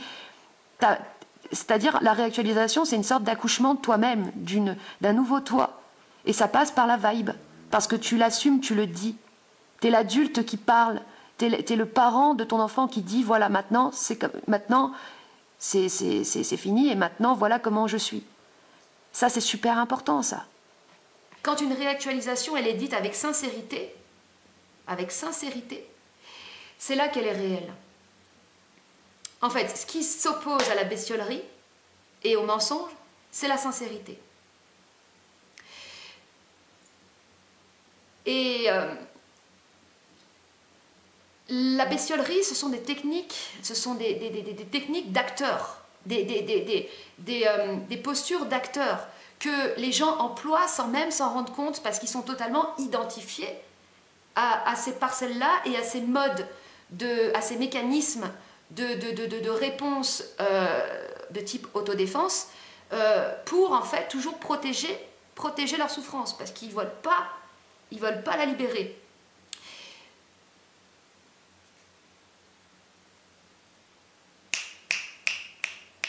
Yo yo yo yo yo yo yo yo yo yo yo.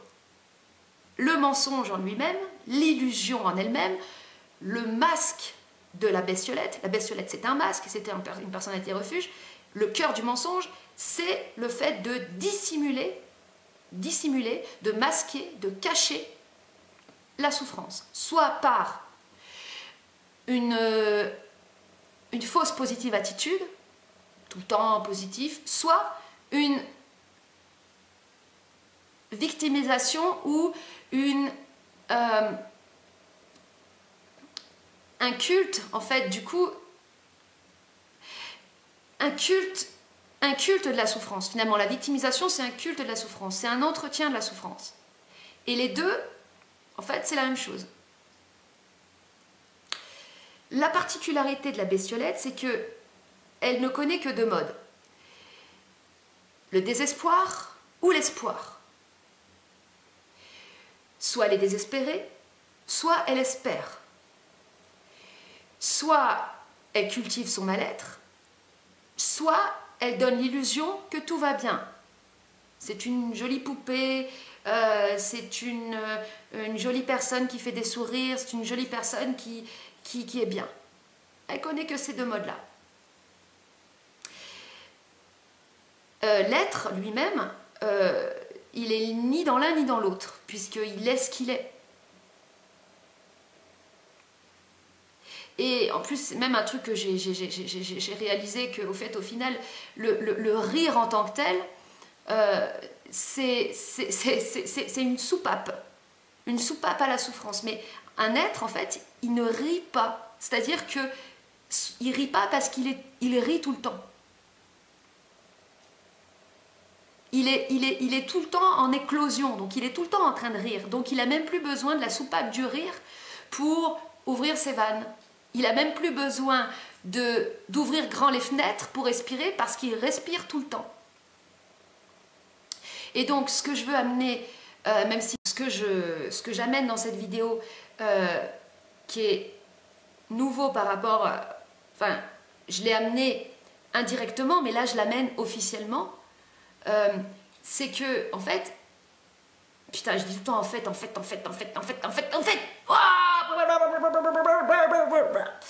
je vais saturer les en fait, là ça saoule. Je suis sous en fait, c'est ça, je suis sous en fait. C'est que quand tu prends l'habitude, il y a les bonnes et les mauvaises habitudes. Vous allez voir, je vais devenir maxi dualitaire maintenant. Le bon, le mauvais, ça c'est oui, ça c'est non, comme tout le temps maintenant. Vivre avec ses contradictions, la voie le secret du bonheur ultime. Vivre bien avec ses contradictions. C'est que quand tu prends l'habitude de respirer, en déconnant, en t'amusant, et en faisant même un art de ton amusement, pas simplement juste t'amuser tout seul dans ton petit coin, parce que quelque part c'est encore un des trucs de crevard ça. Tu vois, genre, t'es là, tu vis ta vie, c'est cool, tu vois, t'as ton regard, t'as ton regard éveillé sur les choses, ça t'amuse, génial, la vie te surprend, il y a des synchronicités, waouh, c'est trop cool. Ouais, mais t'es tout seul, t'es tout seul à kiffer ta life. Niveau supérieur, c'est tu vas créer des trucs qui vont être des points de connexion, des points de partage pour déconner avec les autres, pour t'amuser avec les autres. Et là, c'est le niveau 2, là. Vous allez voir, il n'y a pas beaucoup de gens qui le font parce que, je vais prendre un exemple de Rémi Gaillard. Rémi Gaillard, il aime bien déconner, c'est ok. Qu'est-ce qu'il fait le mec maintenant ? Il est récupéré par ses bestiolettes. Il fait des pubs pour le Crédit Lyonnais ou pour l'Euro-Million. Il veut se la péter. Il veut, la bestiole derrière veut récupérer le truc. Et c'est ça contre lequel, en fait, je me bats indirectement, parce que ce feu, cette flamme qui te porte à être un gamin, attention, parce que c'est très convoité. Tout ce qui est de l'ordre de l'énergie, c'est très convoité dans ce monde. Et les bestioles voudront se l'accaparer et voudront te mettre dans dans une boîte pour faire de toi un produit. Être un clown au service des bestioles. Mais toi, tu bosses pour qui? Pour les bébêtes? Pour amuser les bébêtes? Ou pour amuser l'être? C'est pas du tout la même chose. Et si tu veux amuser l'être, eh bien, dans ce que tu vas créer, donc c'est ça que j'amène, c'est de créer des objets, des choses concrètes, des albums, des trucs, des entités, hein, des produits, enfin des produits en tant que des choses. Dans la production en fait de ces choses, pour pouvoir justement préserver ton feu et ta pureté, tu seras forcément dans une logique d'autoproduction. C'est-à-dire que les moyens financiers qui permettront la réalisation de ta création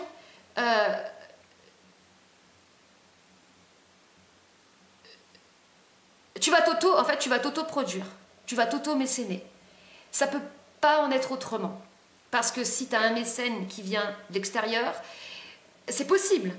Hein, c'est possible. Et c'est très bien, il peut y en avoir. Mais à condition que ce mécène, il te donne une carte blanche absolue et totale. Parce qu'en fait, dans la majeure partie des cas, dans ce qui est appelé l'industrie culturelle, les mécènes, que ce soit des institutions, des labels, peu importe, vont mettre des conditions. Ils vont mettre des conditions, et ça veut dire quoi mettre des conditions? Ça veut dire bestialiser la production en tant que telle, bestialiser la création. À l'image du couple, hein, comme la femme qui va mettre des conditions au mec. Ça, je ne l'ai pas noté, mais ça, cette logique de conditions, alors on va faire comme ça. Alors il y a des règles, hein, de mettre des réglementations, c'est de la bestiolerie. En toute objectivité, réussir à s'amuser dans sa vie, c'est ce qui est le plus difficile.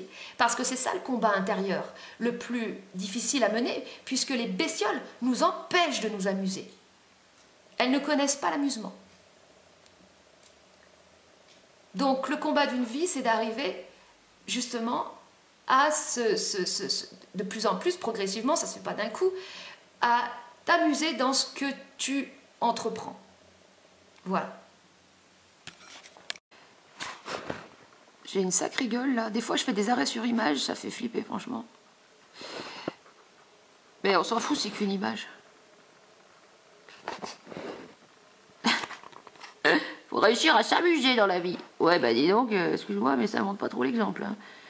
Ouais bah c'est justement ce qu'il y a de plus difficile. Ah bah ça se voit dis donc. Oula, ça fait combien de temps que tu t'es pas amusé toi? Ouais, mais après, c'est vrai que faire des vidéos, c'est cool, mais c'est vrai que c'est un peu chiant aussi quand même. Mais je le fais, bon, voilà, c'est... Après, j'arrive à mieux m'amuser une fois que j'ai dit tout ça, je m'amuse mieux.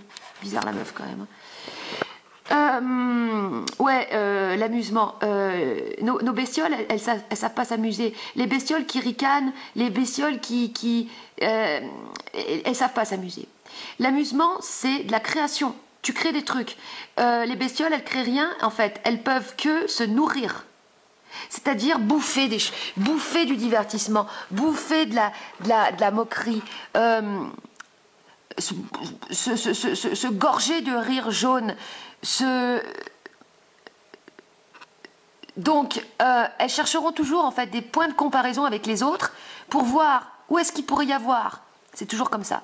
Où est-ce qu'il pourrait y avoir un point sur lequel elles pourront une faiblesse, une faille sur une personne, sur lesquelles elles pourront s'agripper, parce qu'en fait c'est comme ça qu'elles s'agrippent dans nos failles, elles s'introduisent dans les failles et comme les cafards qui vont dans les coins, voilà c'est ça. Puis qui savent pas trop où ils vont, hein, ils antennent, ils avancent, ils vont. Voilà. C'est très très très primaire comme mode. Ben, les bestioles c'est ça. Elles cherchent les failles pour s'agripper, pour monter sur une personne et rigoler dessus et voilà. Donc elles peuvent pas s'amuser si elles bouffent pas en même temps. Voilà. Si elles n'ont pas un support de moquerie, un sujet. Il leur faut toujours un sujet. Un sujet sur lequel glousser et et voilà. C'est ça. Alors que, en fait, l'amusement, déjà, bah, ça commence. Comment? Ça commence, toi, quand tu es tout seul. Tu vas d'abord commencer, avant de t'amuser avec les autres, parce que tant que tu es dépendant des autres, c'est que tu as tes bestioles qui ont besoin des autres pour ricaner. L'amusement, c'est que tu vas déjà apprendre, toi, à t'amuser tout seul, de tes propres trucs, à découvrir ta propre créativité, ta petite... ta connerie, voilà. À découvrir ta connerie tout seul. Et ensuite, une fois que tu auras découvert ta connerie, tu pourras aller partager ta connerie avec les autres. Mais pas avant. Sinon, qu'est-ce qui va se passer si tu n'as pas découvert ta connerie avant? Tu vas aller dans des groupes où il y a des partages de conneries et tu vas faire comme les autres. Tu vas faire les mêmes conneries. Tu vas copier, tu vas mimer, comme font les bébêtes. Puis, sans t'en rendre compte, eh ben, à un moment donné, tu en viendras à te moquer, à ricaner, ou à critiquer, ou à... Encore une fois, la critique, ça peut être très bon, mais qui c'est qui critique? C'est Bébête? Ou c'est l'être qui a décidé d'envoyer chier les bébêtes? Ah, c'est ça. Ça y est, j'ai enfin atteint l'illumination. Après tant d'efforts, après tant de souffrance, tant d'acharnement. Enfin, ça y est. Et j'ai enfin trouvé la voie. Et j'ai enfin aussi trouvé la vérité. Eh oui! Je disais que la vérité n'existe pas. Eh bien, en fait, si! Contre toute attente, si la vérité existe bel et bien. Voici la vérité. La vérité, c'est que l'aboutissement suprême, le but ultime de la vie, c'est quoi? C'est la déconnade. C'est la déconnade. Et donc, je vais... ça y est, j'ai trouvé une nouvelle vocation. Je vais devenir coach en projet à la con. Coach en projet à la con. Dans la vie, il faut avoir des projets à la con. Et ouais, c'est ça la respiration suprême de l'âme. L'expression suprême de l'âme, c'est la déconnade. Imaginez, vous êtes Dieu. Imaginez, vous êtes Dieu, vous créez le monde. Bon, si c'est pas pour déconner, quel intérêt? Quel intérêt de créer un monde si c'est pour pas déconner? Alors, ton monde, il peut être magnifique, il peut être beau, il peut être tout ce que tu veux. S'il n'a pas la déconnade, tu vas vite te faire chier, quoi. C'est comme si t'es un mec, tu tombes amoureux d'une meuf super canon, super intelligente, super tout ce que tu veux. Si la meuf, elle déconne pas, tu vas vite te faire chier. Enfin, peut-être pas tout de suite, mais au bout d'un moment, tu vas te faire chier quand même. Donc, coach de projet à la con. C'est ça le petit jardin secret. C'est ça et c'est ça le petit jardin secret et la grande respiration de l'âme. Coach de projet à la con, ça veut dire que... ça veut dire coach de projet à la con. Projet à la con, ça veut dire que... Coach de projet à la con, ça veut dire pousser les gens à développer des projets à la con. Et des projets à la con, c'est des projets qui n'ont pas pour autre ambition que de t'amuser et de te surprendre créativement parlant. Donc, en soi, c'est pas de la connerie, c'est tout l'inverse. J'appelle connerie tout ce qui nous fait respirer, en fait, qui nous permet cette respiration. Alors, dans ce contexte-là, je vais vous faire découvrir la musique de Jiminy Cricket, espérant, j'ai mis le mot espoir, que Jiminy Cricket aura envie d'aller jusqu'au bout, c'est-à-dire de s'autoproduire son propre album, pour pouvoir justement, par le biais de cet album, établir des points de connexion avec d'autres personnes, permettant d'éveiller aussi à leur tour leur plus haut potentiel, créativement parlant.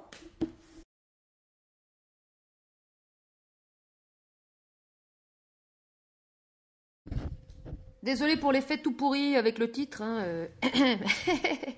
ouais, on s'en fout, on casse de la forme.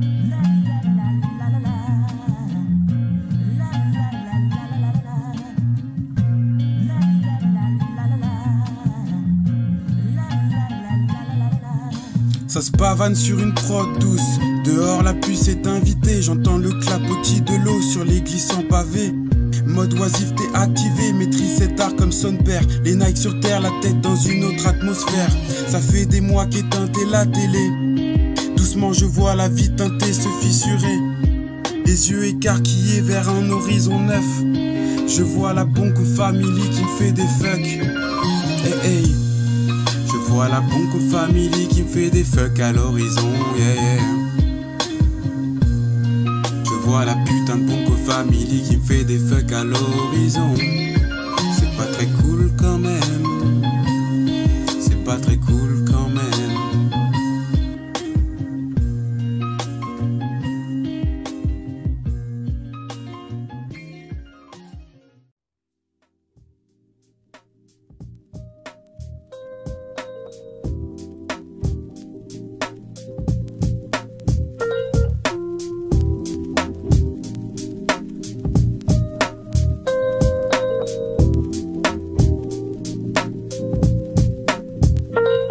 Encore un réveil compliqué dans ce système solaire. Saturation de l'encéphale, un peu d'encens pour changer l'atmosphère. Cette nuit les démons se sont infiltrés dans ma psyché. Braquage énergétique, ces bâtards étaient bien équipés. Sortilèges en tout genre, mais trop lèche pour m'atteindre. Esquive les shoots comme dans une partie de ballon prisonnier.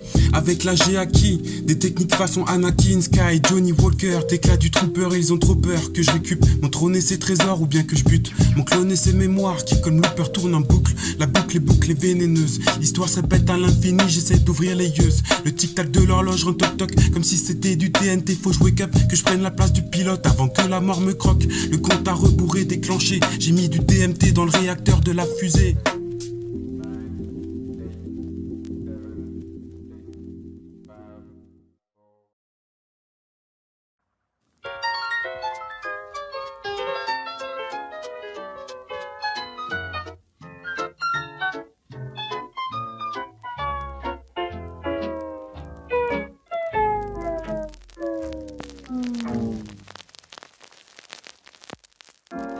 Quelle est la caractéristique humaine la plus universelle?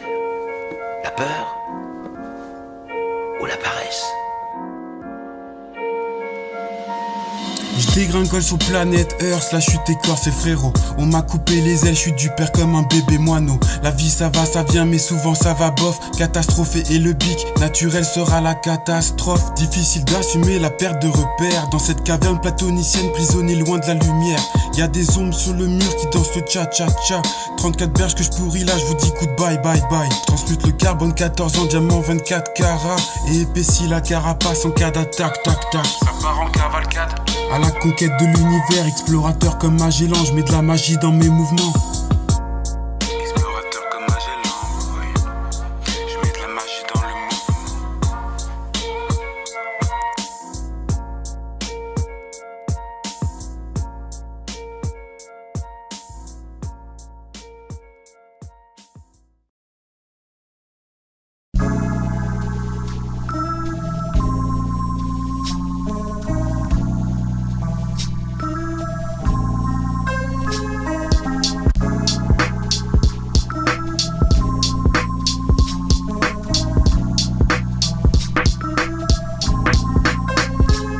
Les yeux tout juste ouverts, j'ai déjà envie de les refermer. Faudrait que je me foute au vert, mais dans la nature gros je me fais chier. Les jours s'enchaînent et se ressemblent, je sens les chaînes qui se resserrent. Encapsulé dans la matrice, je vais pas tarder à manquer d'air. Les Nike sur terre, la tête dans le cosmos. On rêve de petits paradis façon les îles Galapagos. Mais redescends sur terre, reconnais que toi aussi tu es un acteur du chaos. À la télé, c'est crise économique, famine et pandémie. Les prunelles en spirale, hypnotisées par des tubes cathodiques. Des programmes pas très catholiques, tout ça pour faire du clic. L'illusion est tellement belle qu'on dirait du René Magritte. Faut que je m'agrippe, faut pas partir en couille dans ce monde de dégringos. Tranculé par des psychopathes mégalos. Je taille la route à ma façon, une chose est sûre, c'est que je ne finirai jamais comme tous ces requins de la finance. Marteau.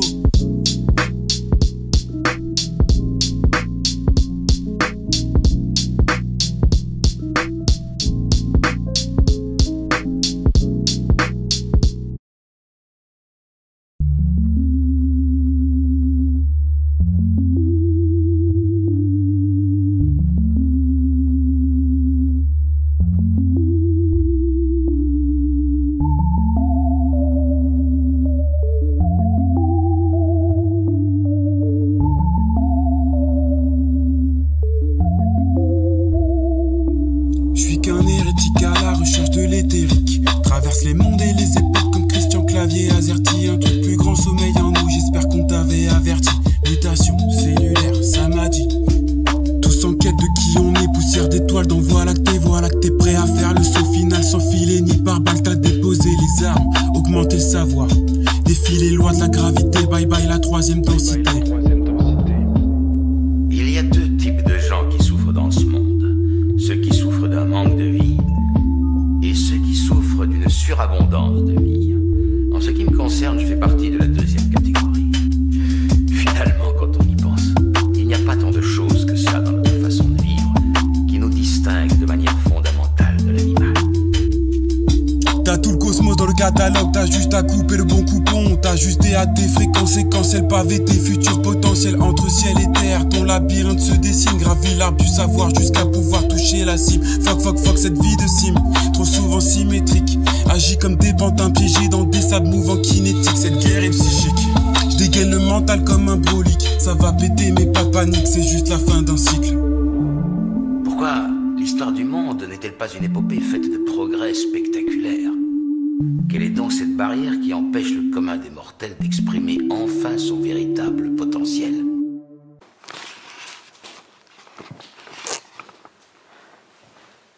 Waouh, vous avez vu comme c'est du lourd. Pouah, aïe, aïe, aïe, aïe. Allez-y dans les commentaires, mettez tous Jiminy Cricket, fais ton album, fais ton album.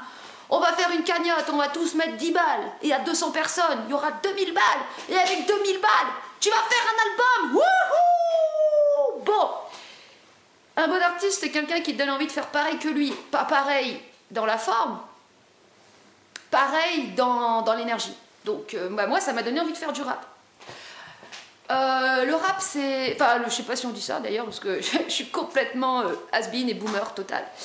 Ah ben ouais, moi, j'écoute plus du baroque, et tout, bon, voilà, quoi. Le rap, j'ai quand même observé un peu, c'est comme tout. Il y a le bon et le mauvais.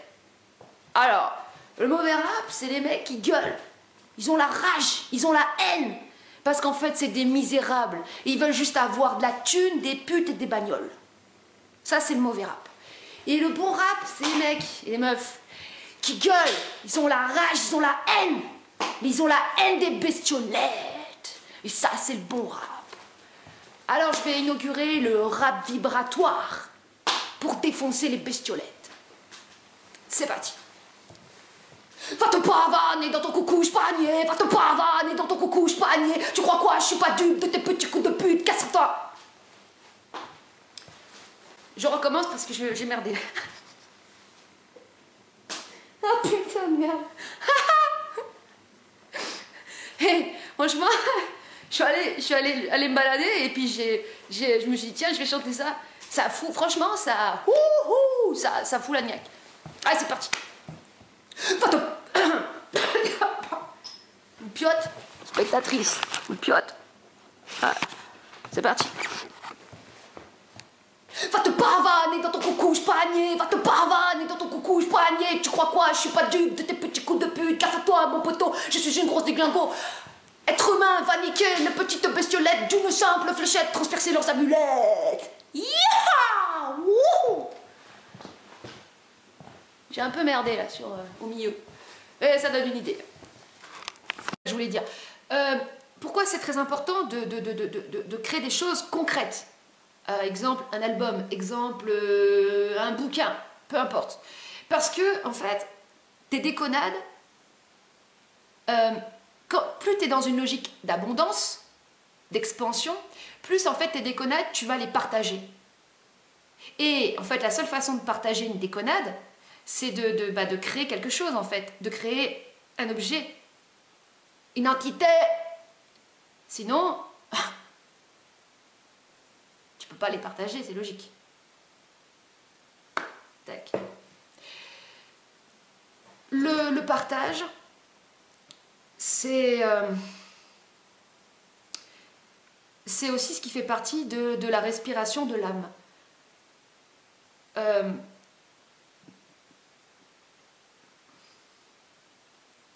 L'âme, pour respirer, pour se sentir en vie, elle a besoin de créer des points de connexion avec les autres. elle n'est pas faite pour être coupée des autres. En fait, ce qui nous crée la coupure avec les autres, ce sont nos bestioles, à savoir nos parcelles de souffrance. La parcelle, c'est une partie, c'est un élément fragmenté.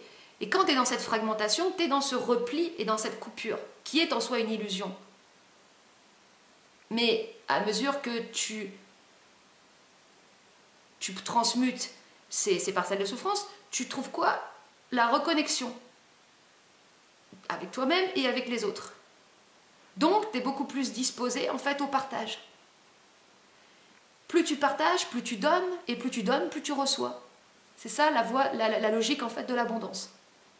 Donc, c'est là que c'est vachement intéressant, c'est-à-dire que quand je parle des projets à la con, c'est des projets qui n'ont pas en soi d'ambition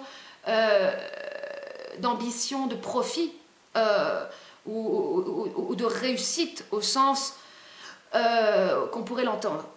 Mais c'est là que ces projets vont être les plus réussis parce qu'ils auront de nombreux points de connexion avec les autres. Parce que plus tu déconnes, plus tu fais des trucs qui déconnent, plus tu crées des points de connexion par, en fait, justement,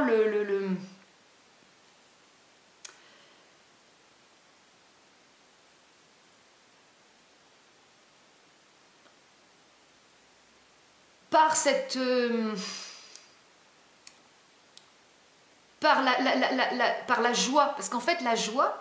Putain, c'est très sérieux ce que je dis, mais bon...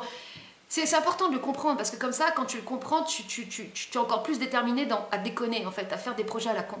La joie, c'est... la déconnade, c'est ce qui crée le plus de points de connexion, en fait. Parce que le problème, c'est que les artistes, en général...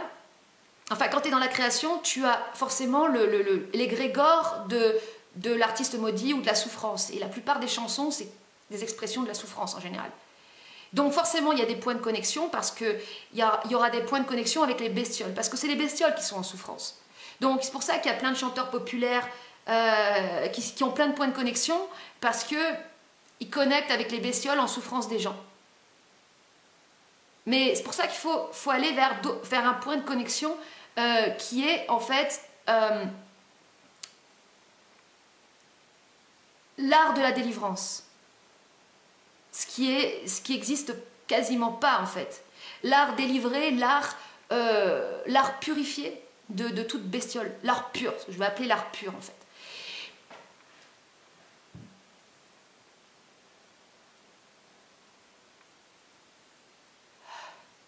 L'art pur, c'est ce qui permet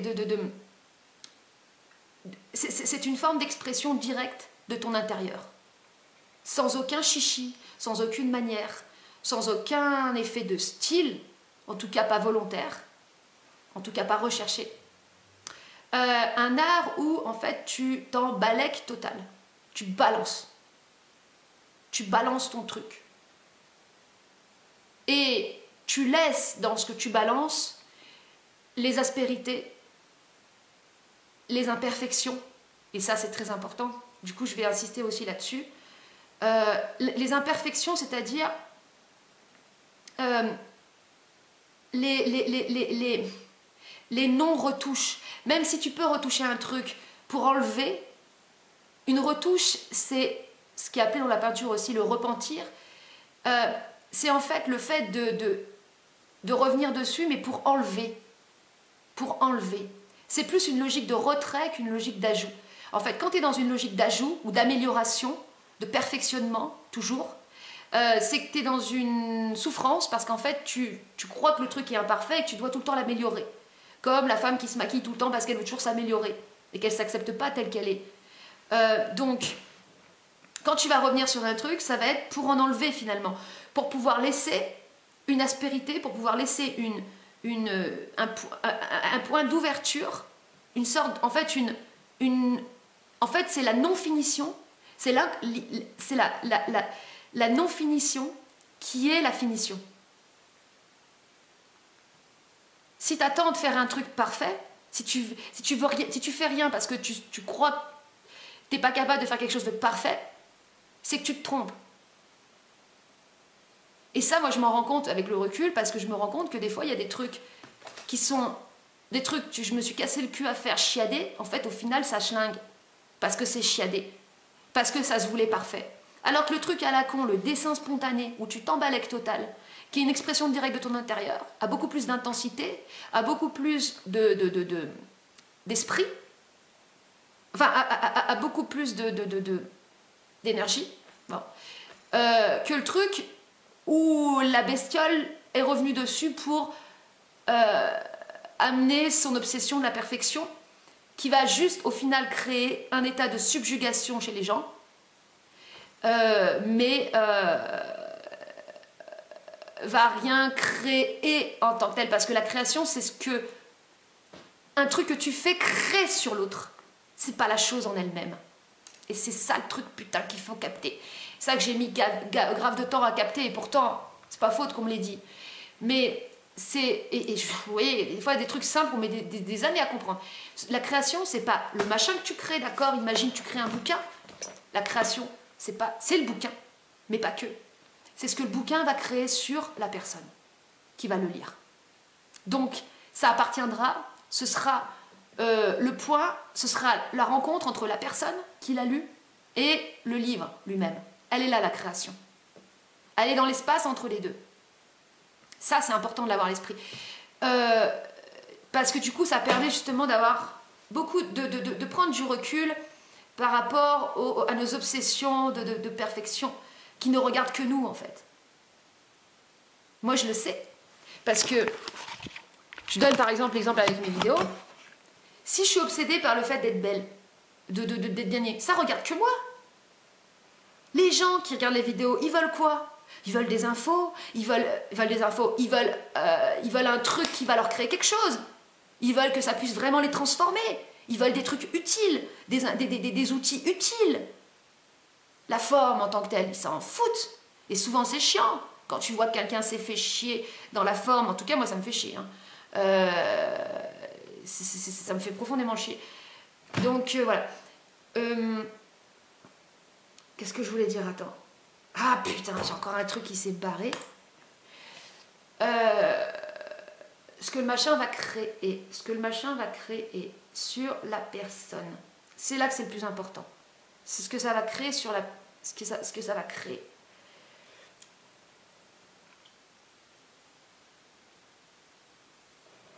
Non, c'est même pas un point. Quand on arrive à l'amusement de tout dans ta vie devient un amusement. C'est que tu as totalement triomphé. Tu as totalement triomphé. Parce qu'en fait, l'amusement, c'est la seule chose dont nos bestioles sont incapables. Elles sont incapables d'amusement.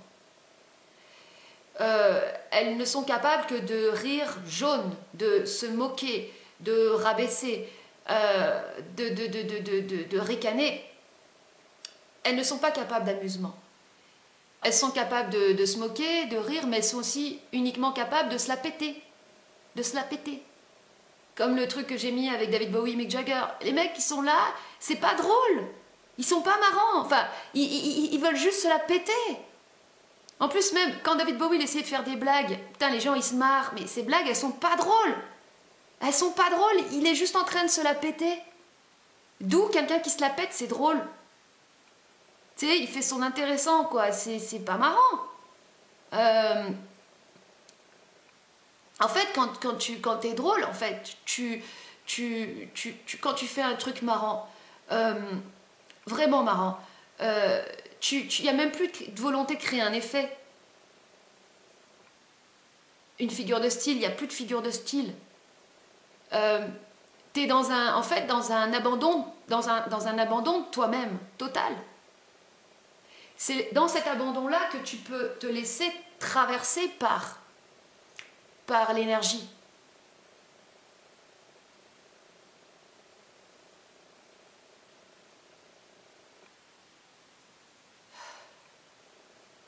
Il n'y a plus de résistance, il n'y a plus de prise, il n'y a plus une volonté de récupérer, que la bestiole, la personnalité, le personnage récupère pour elle-même le truc, pour s'en enorgueillir. c'est mon petit truc, j'en suis fière. Puisque c'est simplement un don, quoi. Ah ouais, c'est hyper subtil, c'est hyper subtil.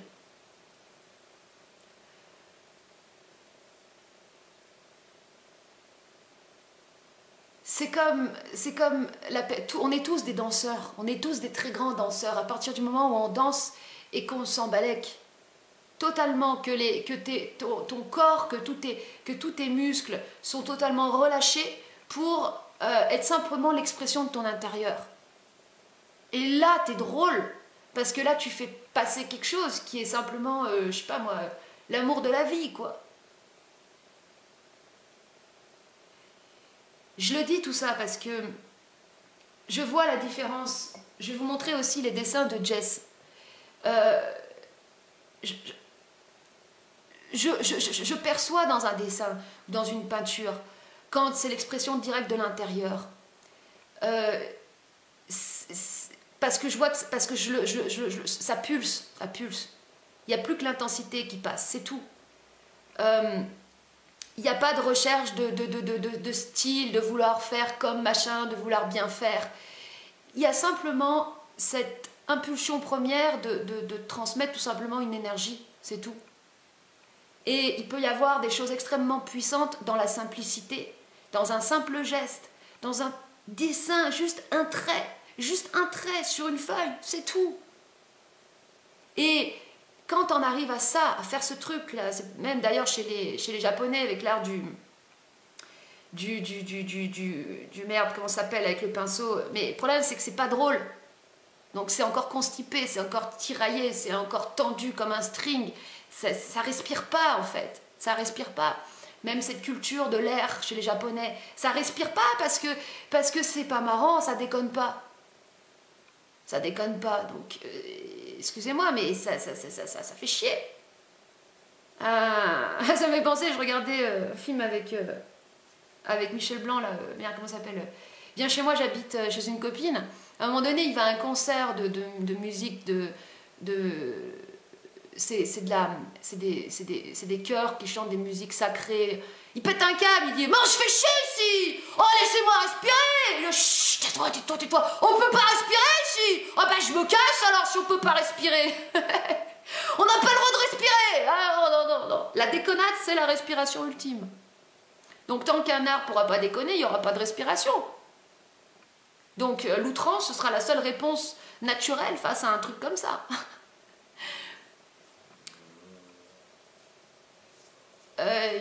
Où est-ce que je m'en vais? Et voilà. Oui, celui qui arrive. Alors, imaginons parce que en fait, souvent, en fait, le truc, c'est que la plupart des artistes qu'on connaît ou voilà, enfin, les références, tout ça, c'est des gens qui se sont fait chier toute leur vie. Hein. Ils se sont fait chier. Je me souviens, il y avait un. Je me rappelle plus son nom. Toute sa vie, il a fait des cubes en verre sous vide, avec des effets sur le verre, des trucs assez beaux, assez séduisants. Alors, les gens sont là, oh, c'est beau. Le mec, il s'est fait chier toute sa vie. Et quand il parle, il est chiant. Ben écoute, mec, t'es qu'un as parce que tu t'es fait chier toute ta vie. Et forcément, les gens, ils ont de la compassion pour ta chianterie parce qu'eux aussi, ils souffrent. Donc, c'est des points de connexion avec la souffrance. Donc, bon, ben génial, mais c'est nul. Il y en a qui ont fait juste un truc dans leur vie, un dessin, une chanson. Ben en fait, ils ont tout niqué. Parce qu'ils ont juste par un truc qu'ils ont fait, ils ont tout niqué par le seul truc qu'ils ont fait. Et il vaut mieux faire un truc marrant qui déconne bien et qui est pur, qui est l'expression directe de ton intérieur, et c'est tout. Il n'y a pas de chichi, il n'y a pas de retouche, il n'y a pas de machin, que de passer ta vie à te casser le cul et à chiader tous tes moindres gestes. Parce que finalement, en faisant ça, tu nourris ta souffrance. Tu la nourris, tu l'entretiens, tu entretiens la bestiole. L'art ne doit plus servir à entretenir les bestioles. Il doit servir à permettre la respiration de l'être de son intérieur. Il doit permettre cette respiration, cette délivrance et aussi ces points de connexion avec les autres. Puisqu'il est à l'image de l'esprit qui est ce feu destructeur créateur. Et donc, cette force on peut dire d'amour, qui est en soi l'amour, qui est la connexion. L'amour, c'est la connexion. Tout ce qui crée de la connexion, c'est de l'amour. C'est ça le principe même de l'amour, c'est la connexion entre les êtres. Comme dans la relation amoureuse, c'est une connexion entre deux êtres qui hackent, qui niquent la bestiole, qui la flingue totalement, qui l'atomise totalement, qui l'irradie complètement.